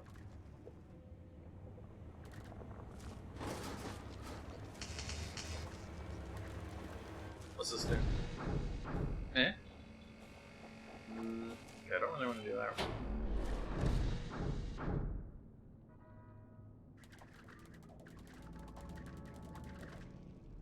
Okay, this goes up here. Okay, we can get small. I think we need some visibility, which we can only do when we're small. Wait. Go back to this pipe. Here. And then...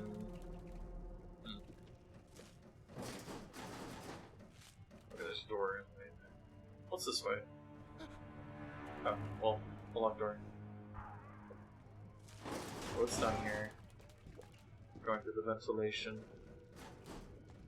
Ah, can't go through here. Hold on. Is some water gonna come in? Or like reset the tripwire. So we gotta turn invisible. No, no, no! There you go, got him.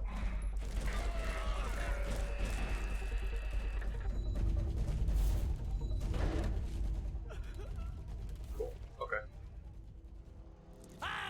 Oh, hi. Okay, there's another save point. Let's get in there.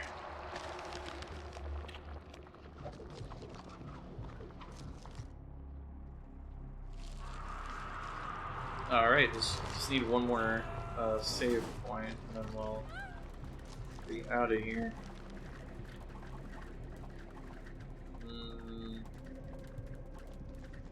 Have we gone down this way? Ah, we have not. No, oh, hey, hey, hey, hey, hey. Get over here. Okay. What's that one do? What's that? That's good. What was that? Good. Oh no, but it also let out the robot. That's not good. Oh boy. Hold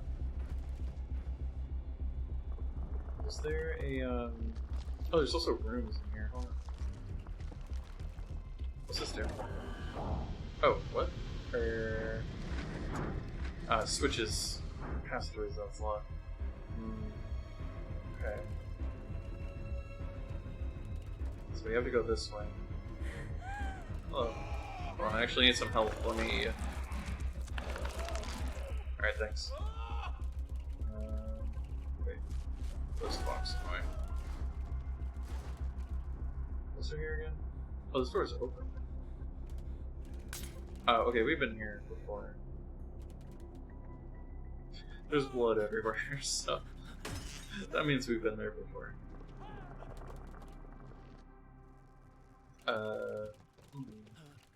What is on here? Okay. Just think of this switch. We already hit it, we don't need to hit it again. How about up here, guy? Anything up here? We go through this. We need to get big again. I need some electricity.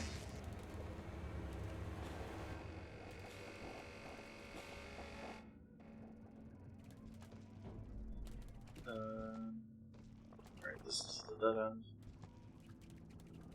Okay, so maybe we don't want to pull that switch yet.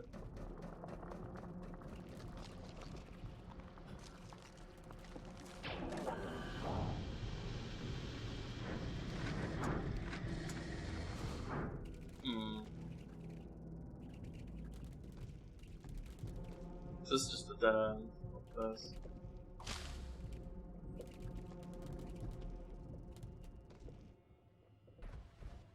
Probably gonna have to fight that robot. God. Oh, God. That minigun will just tear us apart. Like, what do I want to... I forget... Do I need to be big to fight this guy? I might need to be big. Hold on.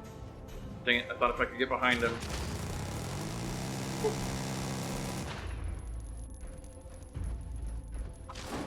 Okay, that does hit him. Ooh.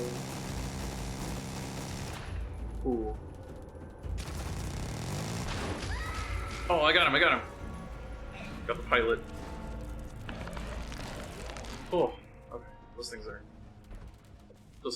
frightening to me. Ironically. Oh, we haven't gone through, this way opened as well. Okay. Hello, you in the bathroom? You gonna come out? We're always finding people in the bathroom. Oh, here's the last, save point. Oh, I need to be big. Oh, hey, sorry dude, I'm about to interrupt you. Wow, he didn't even notice. Oh, hi.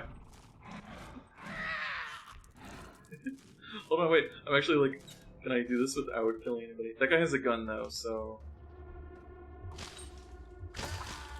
Yeah. Is that guy dead or is he alive? Toilet guy? I guess I killed him. Oh well. So anyway, I need to be big. Well, what's in here? I don't see anything. Nobody here? Oh, one of those drones. Okay, hold on. I turn invisible. Oh, they can sense me when I'm invisible too? Dang it.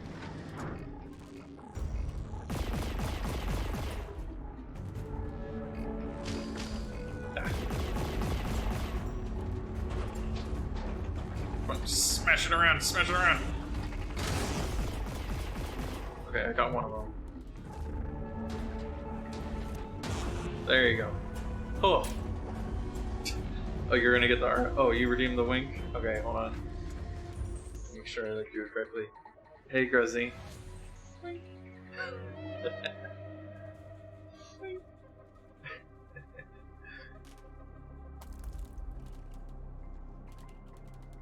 Oh, hi.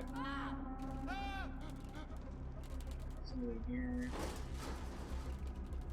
Dang it, wait, I need to be big again. Oh, well, I guess I can do that by eating. Alright. Give me sustenance. Alright, I'm big. Yep. Oh, get up here. Too big. I can't fit. Oh, no. Caw-caw! How's that?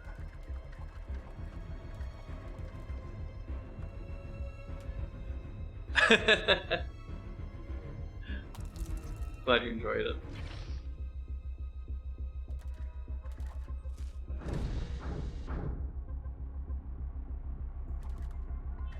Beautiful, good, good. Glad you like it. Hold on, I gotta deposit some biomass. Hold on. Okay. So we can open that. Okay. Then I think I want to get big again. There's stuff I needed to break.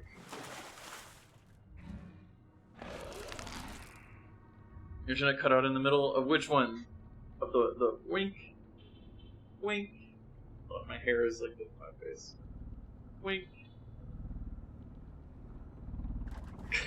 Yep, yeah, I know what it sounded like.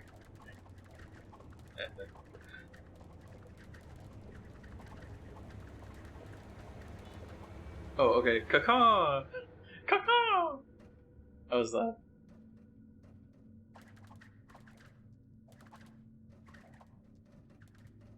Huh. I mainly want to get the soldier. Hello. There.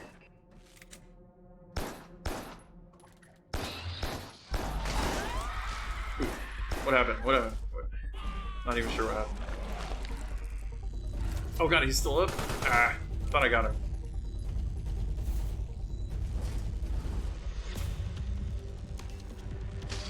Ow. There you go. Oh. Wait, he's still up? Stop it. Stop being alive. You've been winking wrong your entire life? What?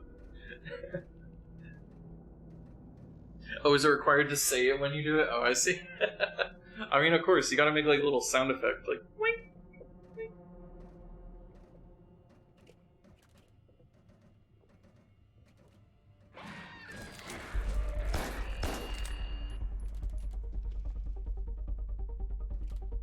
There's two of them.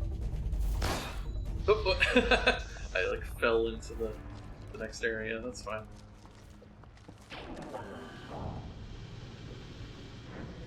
Here you go, we can go to the save point and get some biomass back.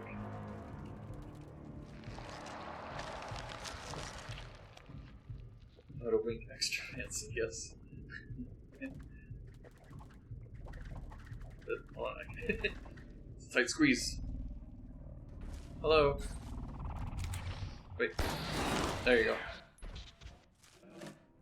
What's that one do?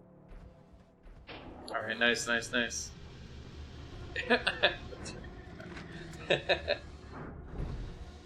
And but then let's help a robot.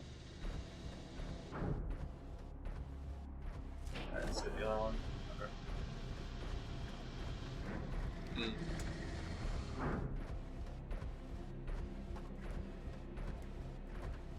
Dang, you already spotted me? Guess they can just see in every direction.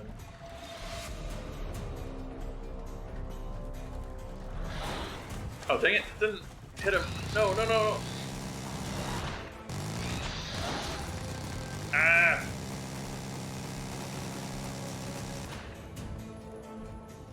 Ow. That hurt. Can I get getting some invisibility? Alright, which way?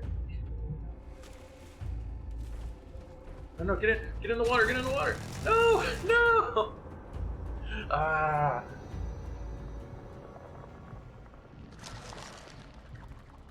Alright, well, I'm back.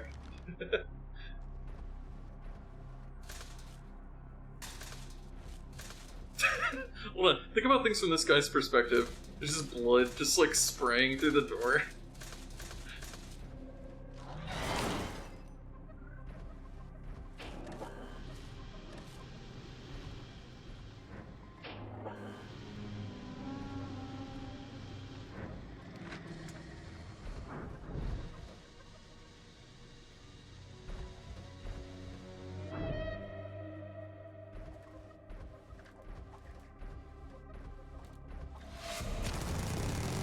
Yeah, I mean, I don't know, maybe in this science facility, maybe that is normal. Come on. Get in the water, get in the water. Wait, what? How did I... I thought I was down in there. Jeez. Rude robots.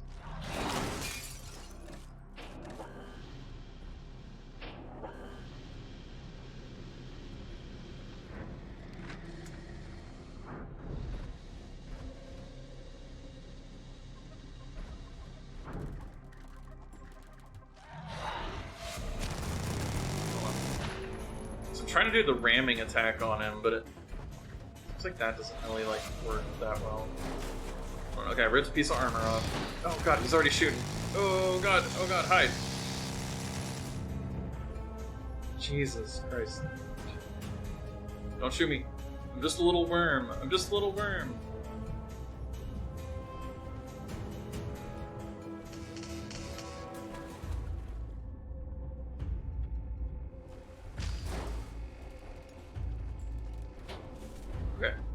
Oh, okay, the pilot is exposed now. Hold on. Gotcha. I'm gonna eat you now.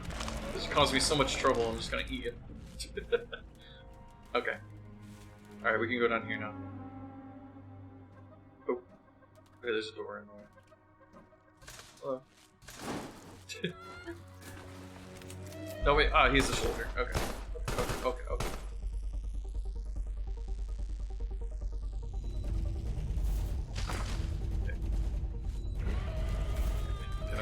There you go.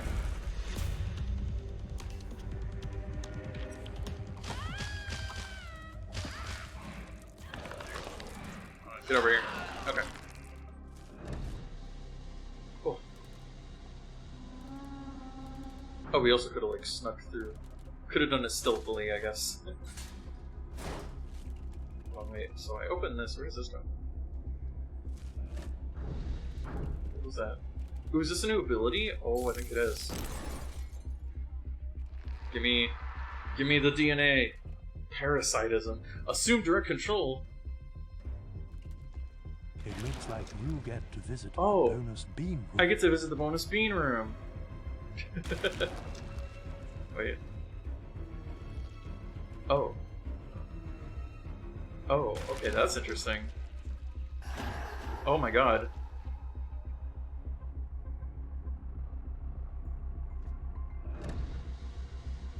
Huh.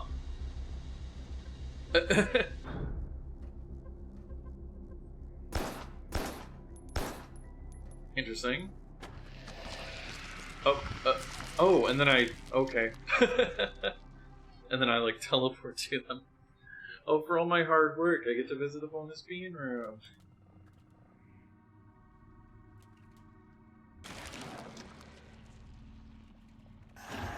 Can I even, like... Oh wow, even if they're dead, I can control them? Wow. Alright. Interesting.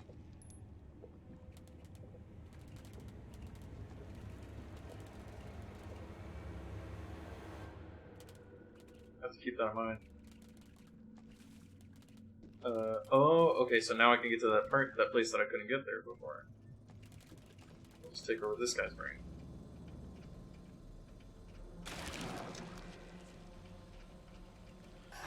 Thankfully, they just don't notice it, I guess.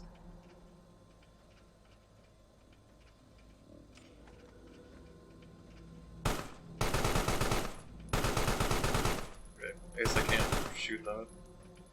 Hey, what's up?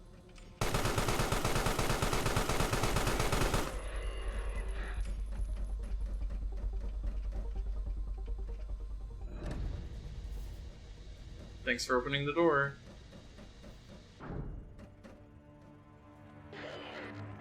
Okay.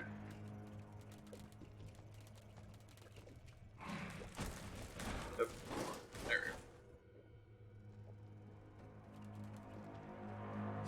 Hey guys.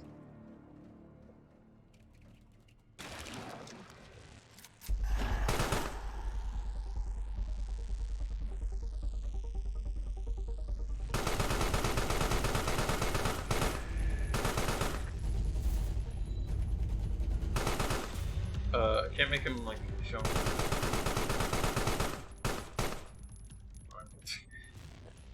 Alright, fine.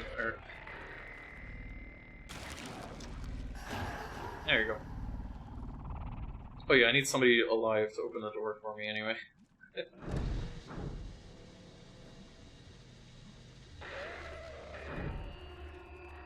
Or actually, I guess I didn't need them to.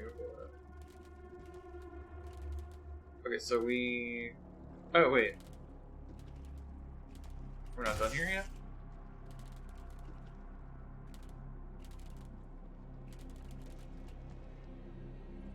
Wait, where's the last save point? It's somewhere... up here? Okay, hold on. Apparently I missed one. It's over here. Hello. Okay, I already got this one.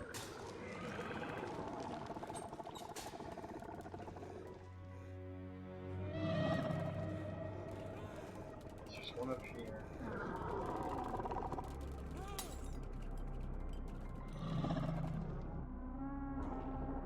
Got this one. Yeah, so I'm pretty sure I got 4. So I'm just confused.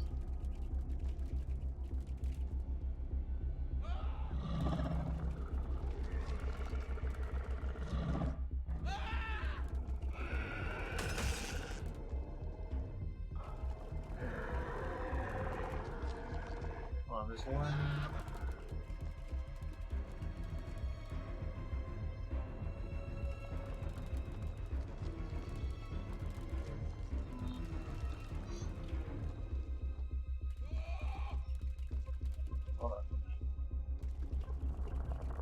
Okay. Oh yeah, I need to flip the switch.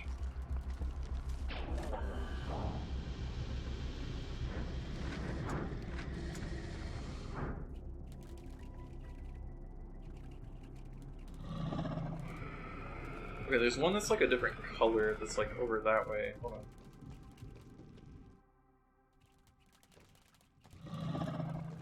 Yeah, okay, there's like a purple one over here to... Oh, yeah, I totally missed this. Oh, right, I need to be big. Hold on.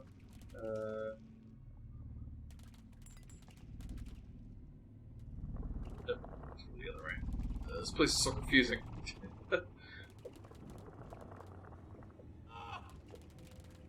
Excuse me. The other way. Just flip that. Pick up my biomass. Oh no, wait, not deposit. Pick up. Wait, did I just kill myself? What?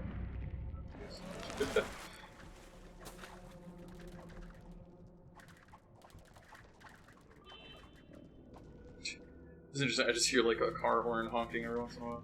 Okay. Now we can finally go get that last save point.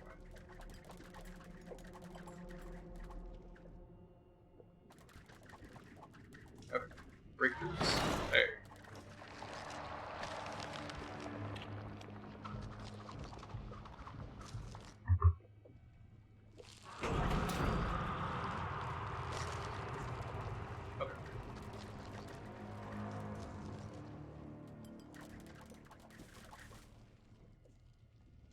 Now we're ready to get out of here, right?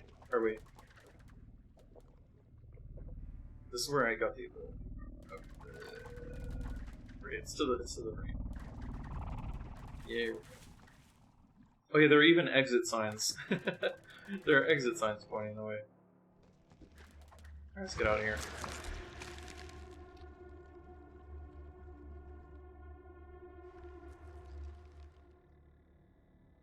Status secure? Not anymore.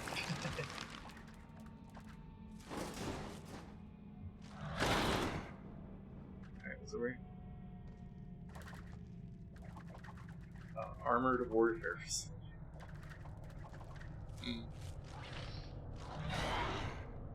You can do that.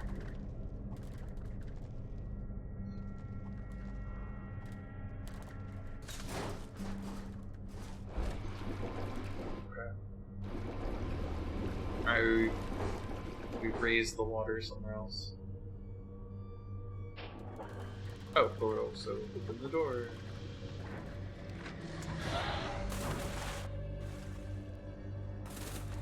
Shoot! Alright. Looks like we can get through here now, so let's do that. By then reface, we've been there. I mean, do we want to go back in there for some reason? Maybe.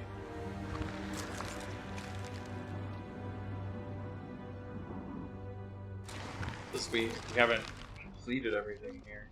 So do we need to revisit it now that we have the mind control counters?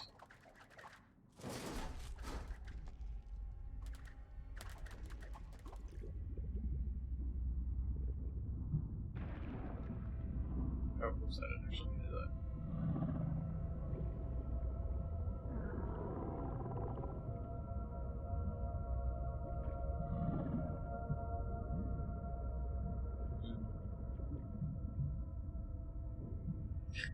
Gotta head back to work. Okay, thanks for stopping by, Guzzy. I'll see you later tonight. This is like a dead end.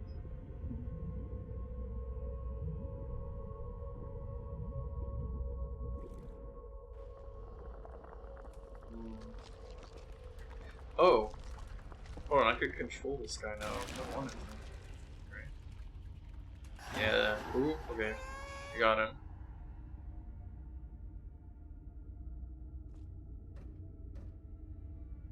I mean, I can't. Can I teleport him? Yeah, okay. It's like, sometimes we do that. Sometimes we don't. I don't know. That's good.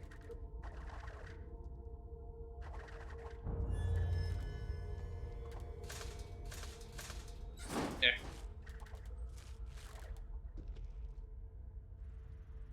There's it done. Alright, what's through here?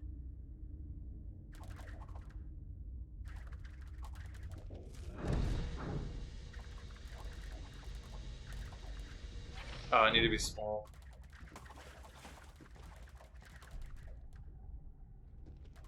Yeah, here we go.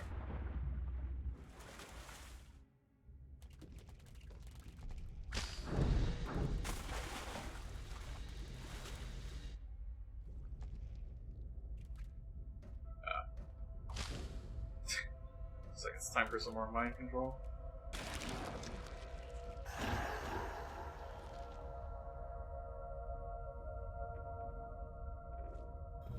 Oh, he's got a flamethrower. Can you open this? Huh.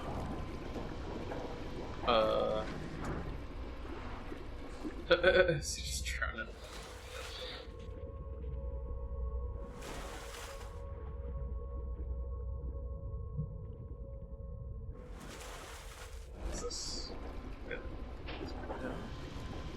Oh, hello, I know. Thanks for dropping by. Right now we are a terrifying tentacle monster.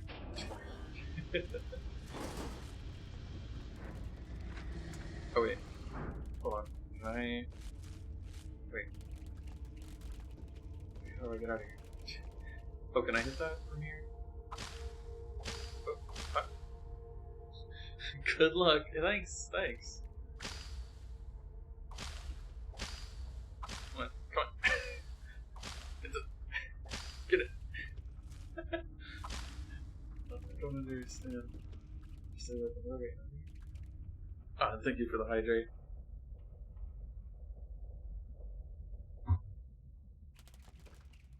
Oh, hold on. This guy's body is still here.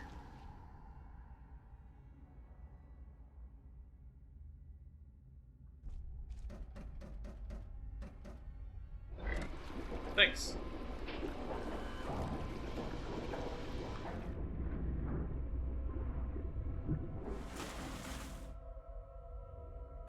Ooh, a new ability. Give me that DNA. Grow what? Grow hundreds of deadly keratin spikes? Okay. Interesting. What is that? Oh. Like, what does that do for me exactly? Like, I guess I just kill people by just running into them. Okay. That's what that does. Oh, you're still alive. Stop that. You're still alive. Stop.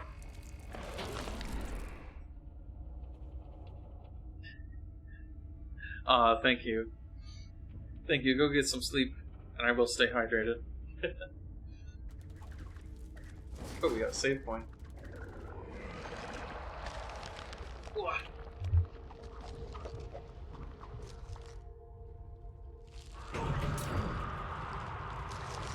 Okay.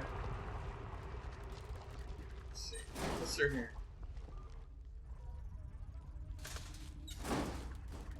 Oh, hi. Ow. Ow. Ow. Ow. Ow. Ow. Ow. Ow.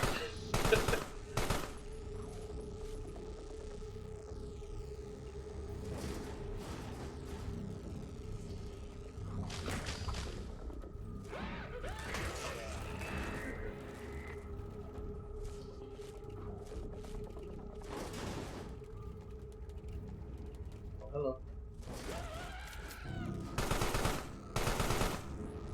Wait, why do these guys have like beacons attached?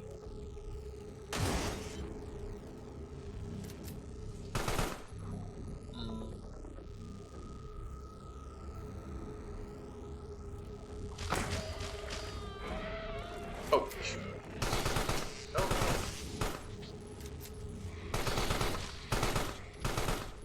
Oh god. Okay, whoa. That was close.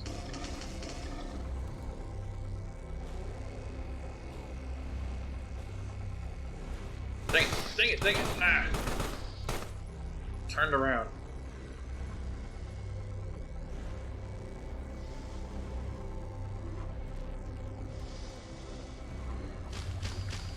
Wait, no, wow, why didn't... No!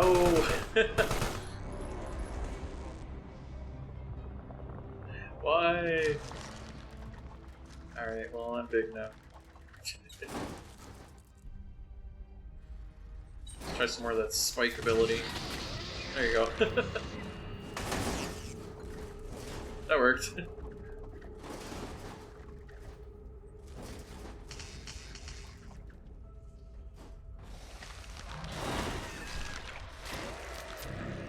Okay. Yeah, okay, those spikes are pretty decent.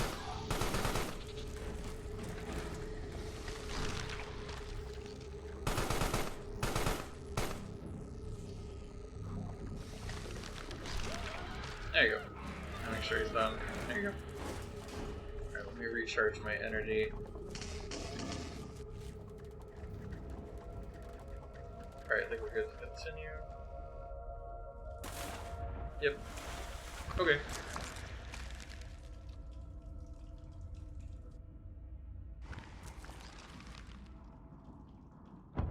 Now, where are we?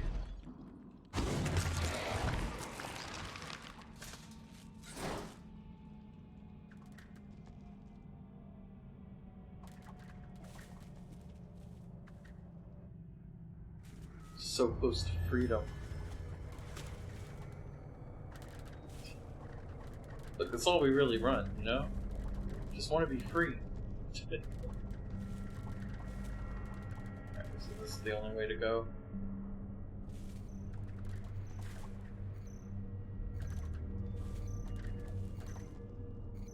There's something even. What's over here? Ah, nuclear power plant. Ah, we can't get in here. No, I think. Yep.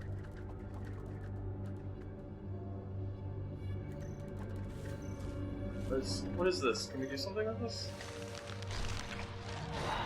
No. Okay, we can go this way. It's also a dead end. Okay.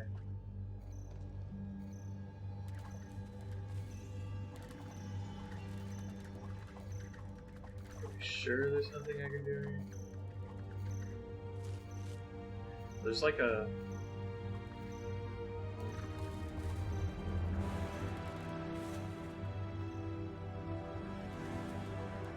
Oh.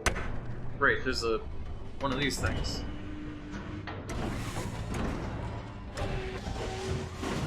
Alright. Let's look at another one of possibly our memory?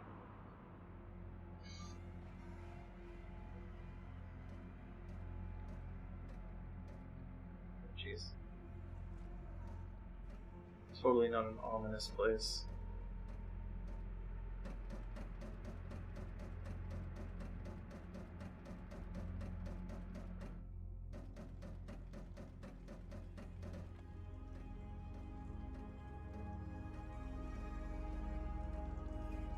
Here we can run.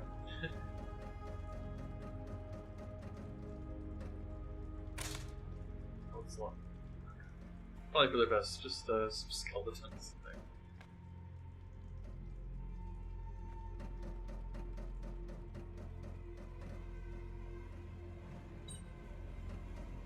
Wait, is there anything in here to say? No.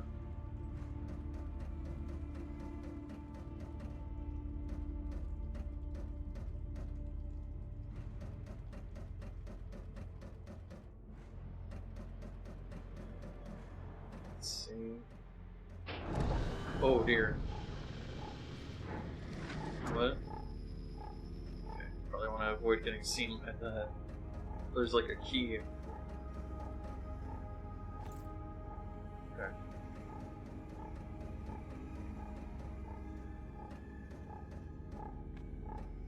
Okay. That door's locked anyway, so... Wait. How do I leave? Oh, okay. Okay. No problem. So I suppose we could try that door that was locked.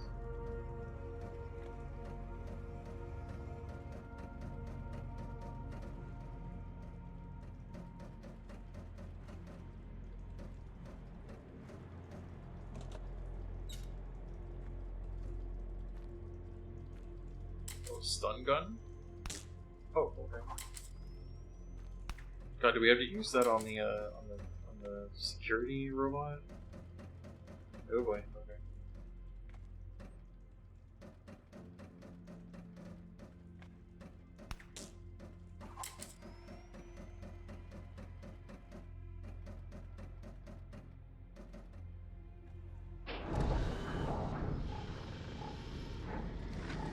Okay. Let's give this a try. Okay, hope not. Ooh, I got it. Or wait, it got me? Or I got it? I don't know. I think I'm good. Yay! Cool. I think it was just that the stun gun, like, exploded.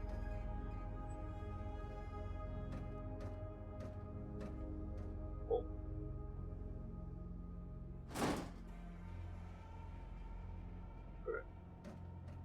We got another one.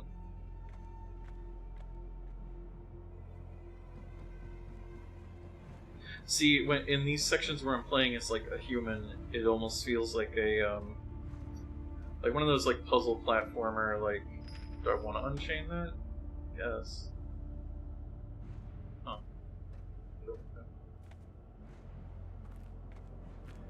Like one of those like puzzle platformers, like a Limbo or something like that.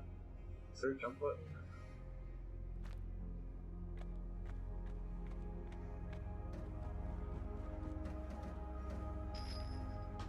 Okay. That opened the door? Sure.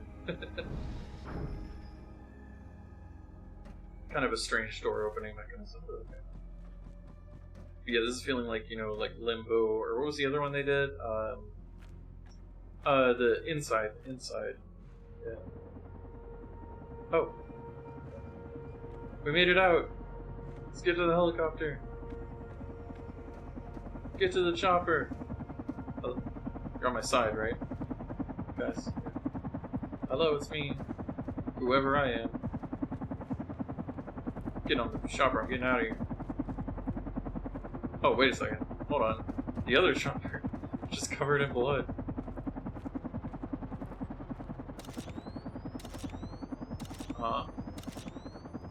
Drones taking pictures of me? No! Oh my god! Oh god! So the guy was like infected or whatever.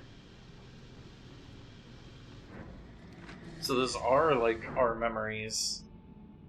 I guess. Huh. See, they start shooting the guy, then the monster just came out of him.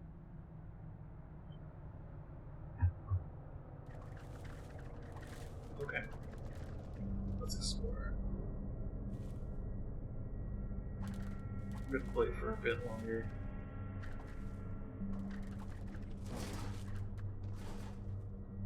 Yep.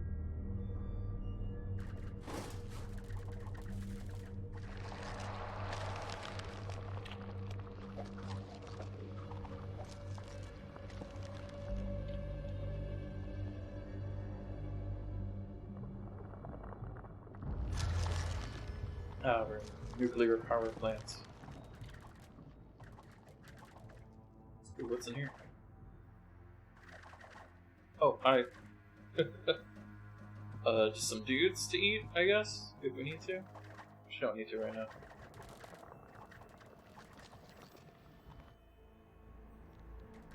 Ooh. Hello. There you have guns. I'm not gonna worry about it. Hello. Yeah. These people have guns.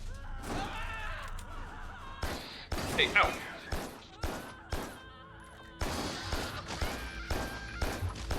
Wait, what? Wow, did I really just get killed by just like a regular guy? That's embarrassing. I kind of forgot that I was large, so I didn't have the web ability. Let's do like the spike stuff. There you go, just get him with the spikes. Okay.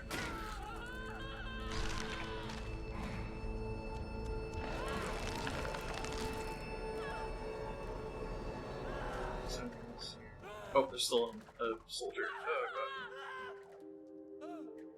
god. There you go, got him.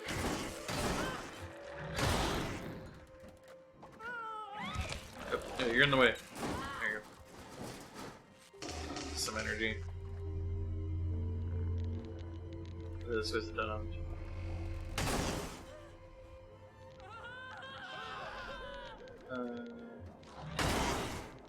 Okay. Go down here.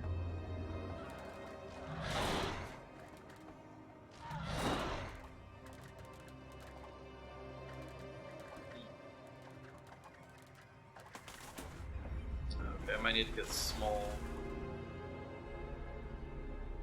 What's that do?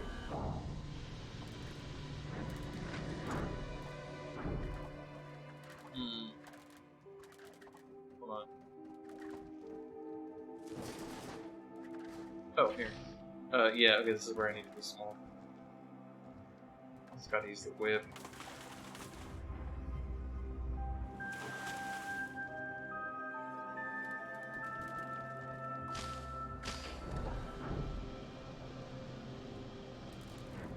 Oh, I can't get it. Okay.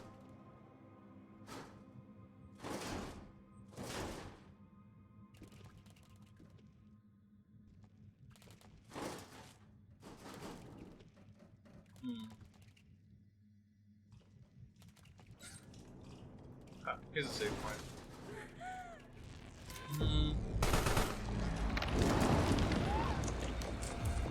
Let's see.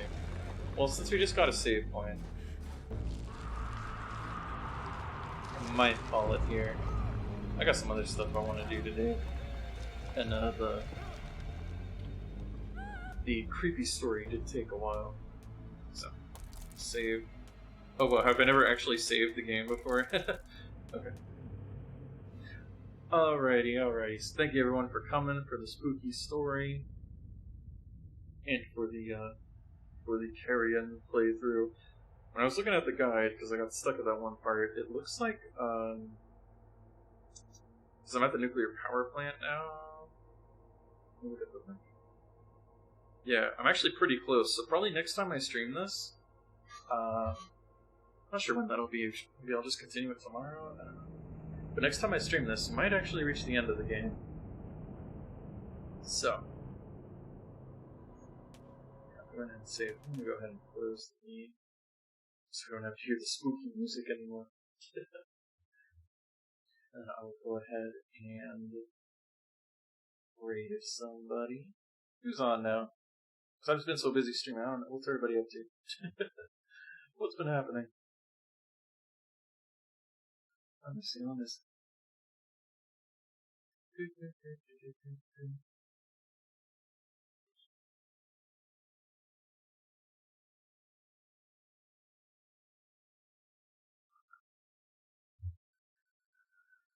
Who is on? Oh, excuse me. I don't know why I'm so sleepy.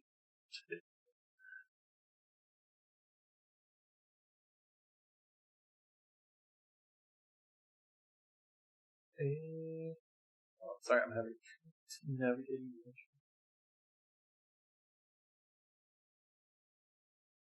Oh, Cronus is on. Have I rated Cronus before? I don't know if I have. He's playing. Oh, he's playing with Hell too. Okay, cool. Yeah, let's give Cronus a raid.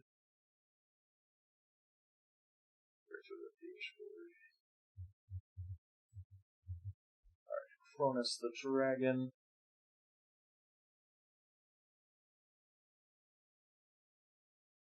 Alright, so thank you for coming. I'm gonna go to my end screen.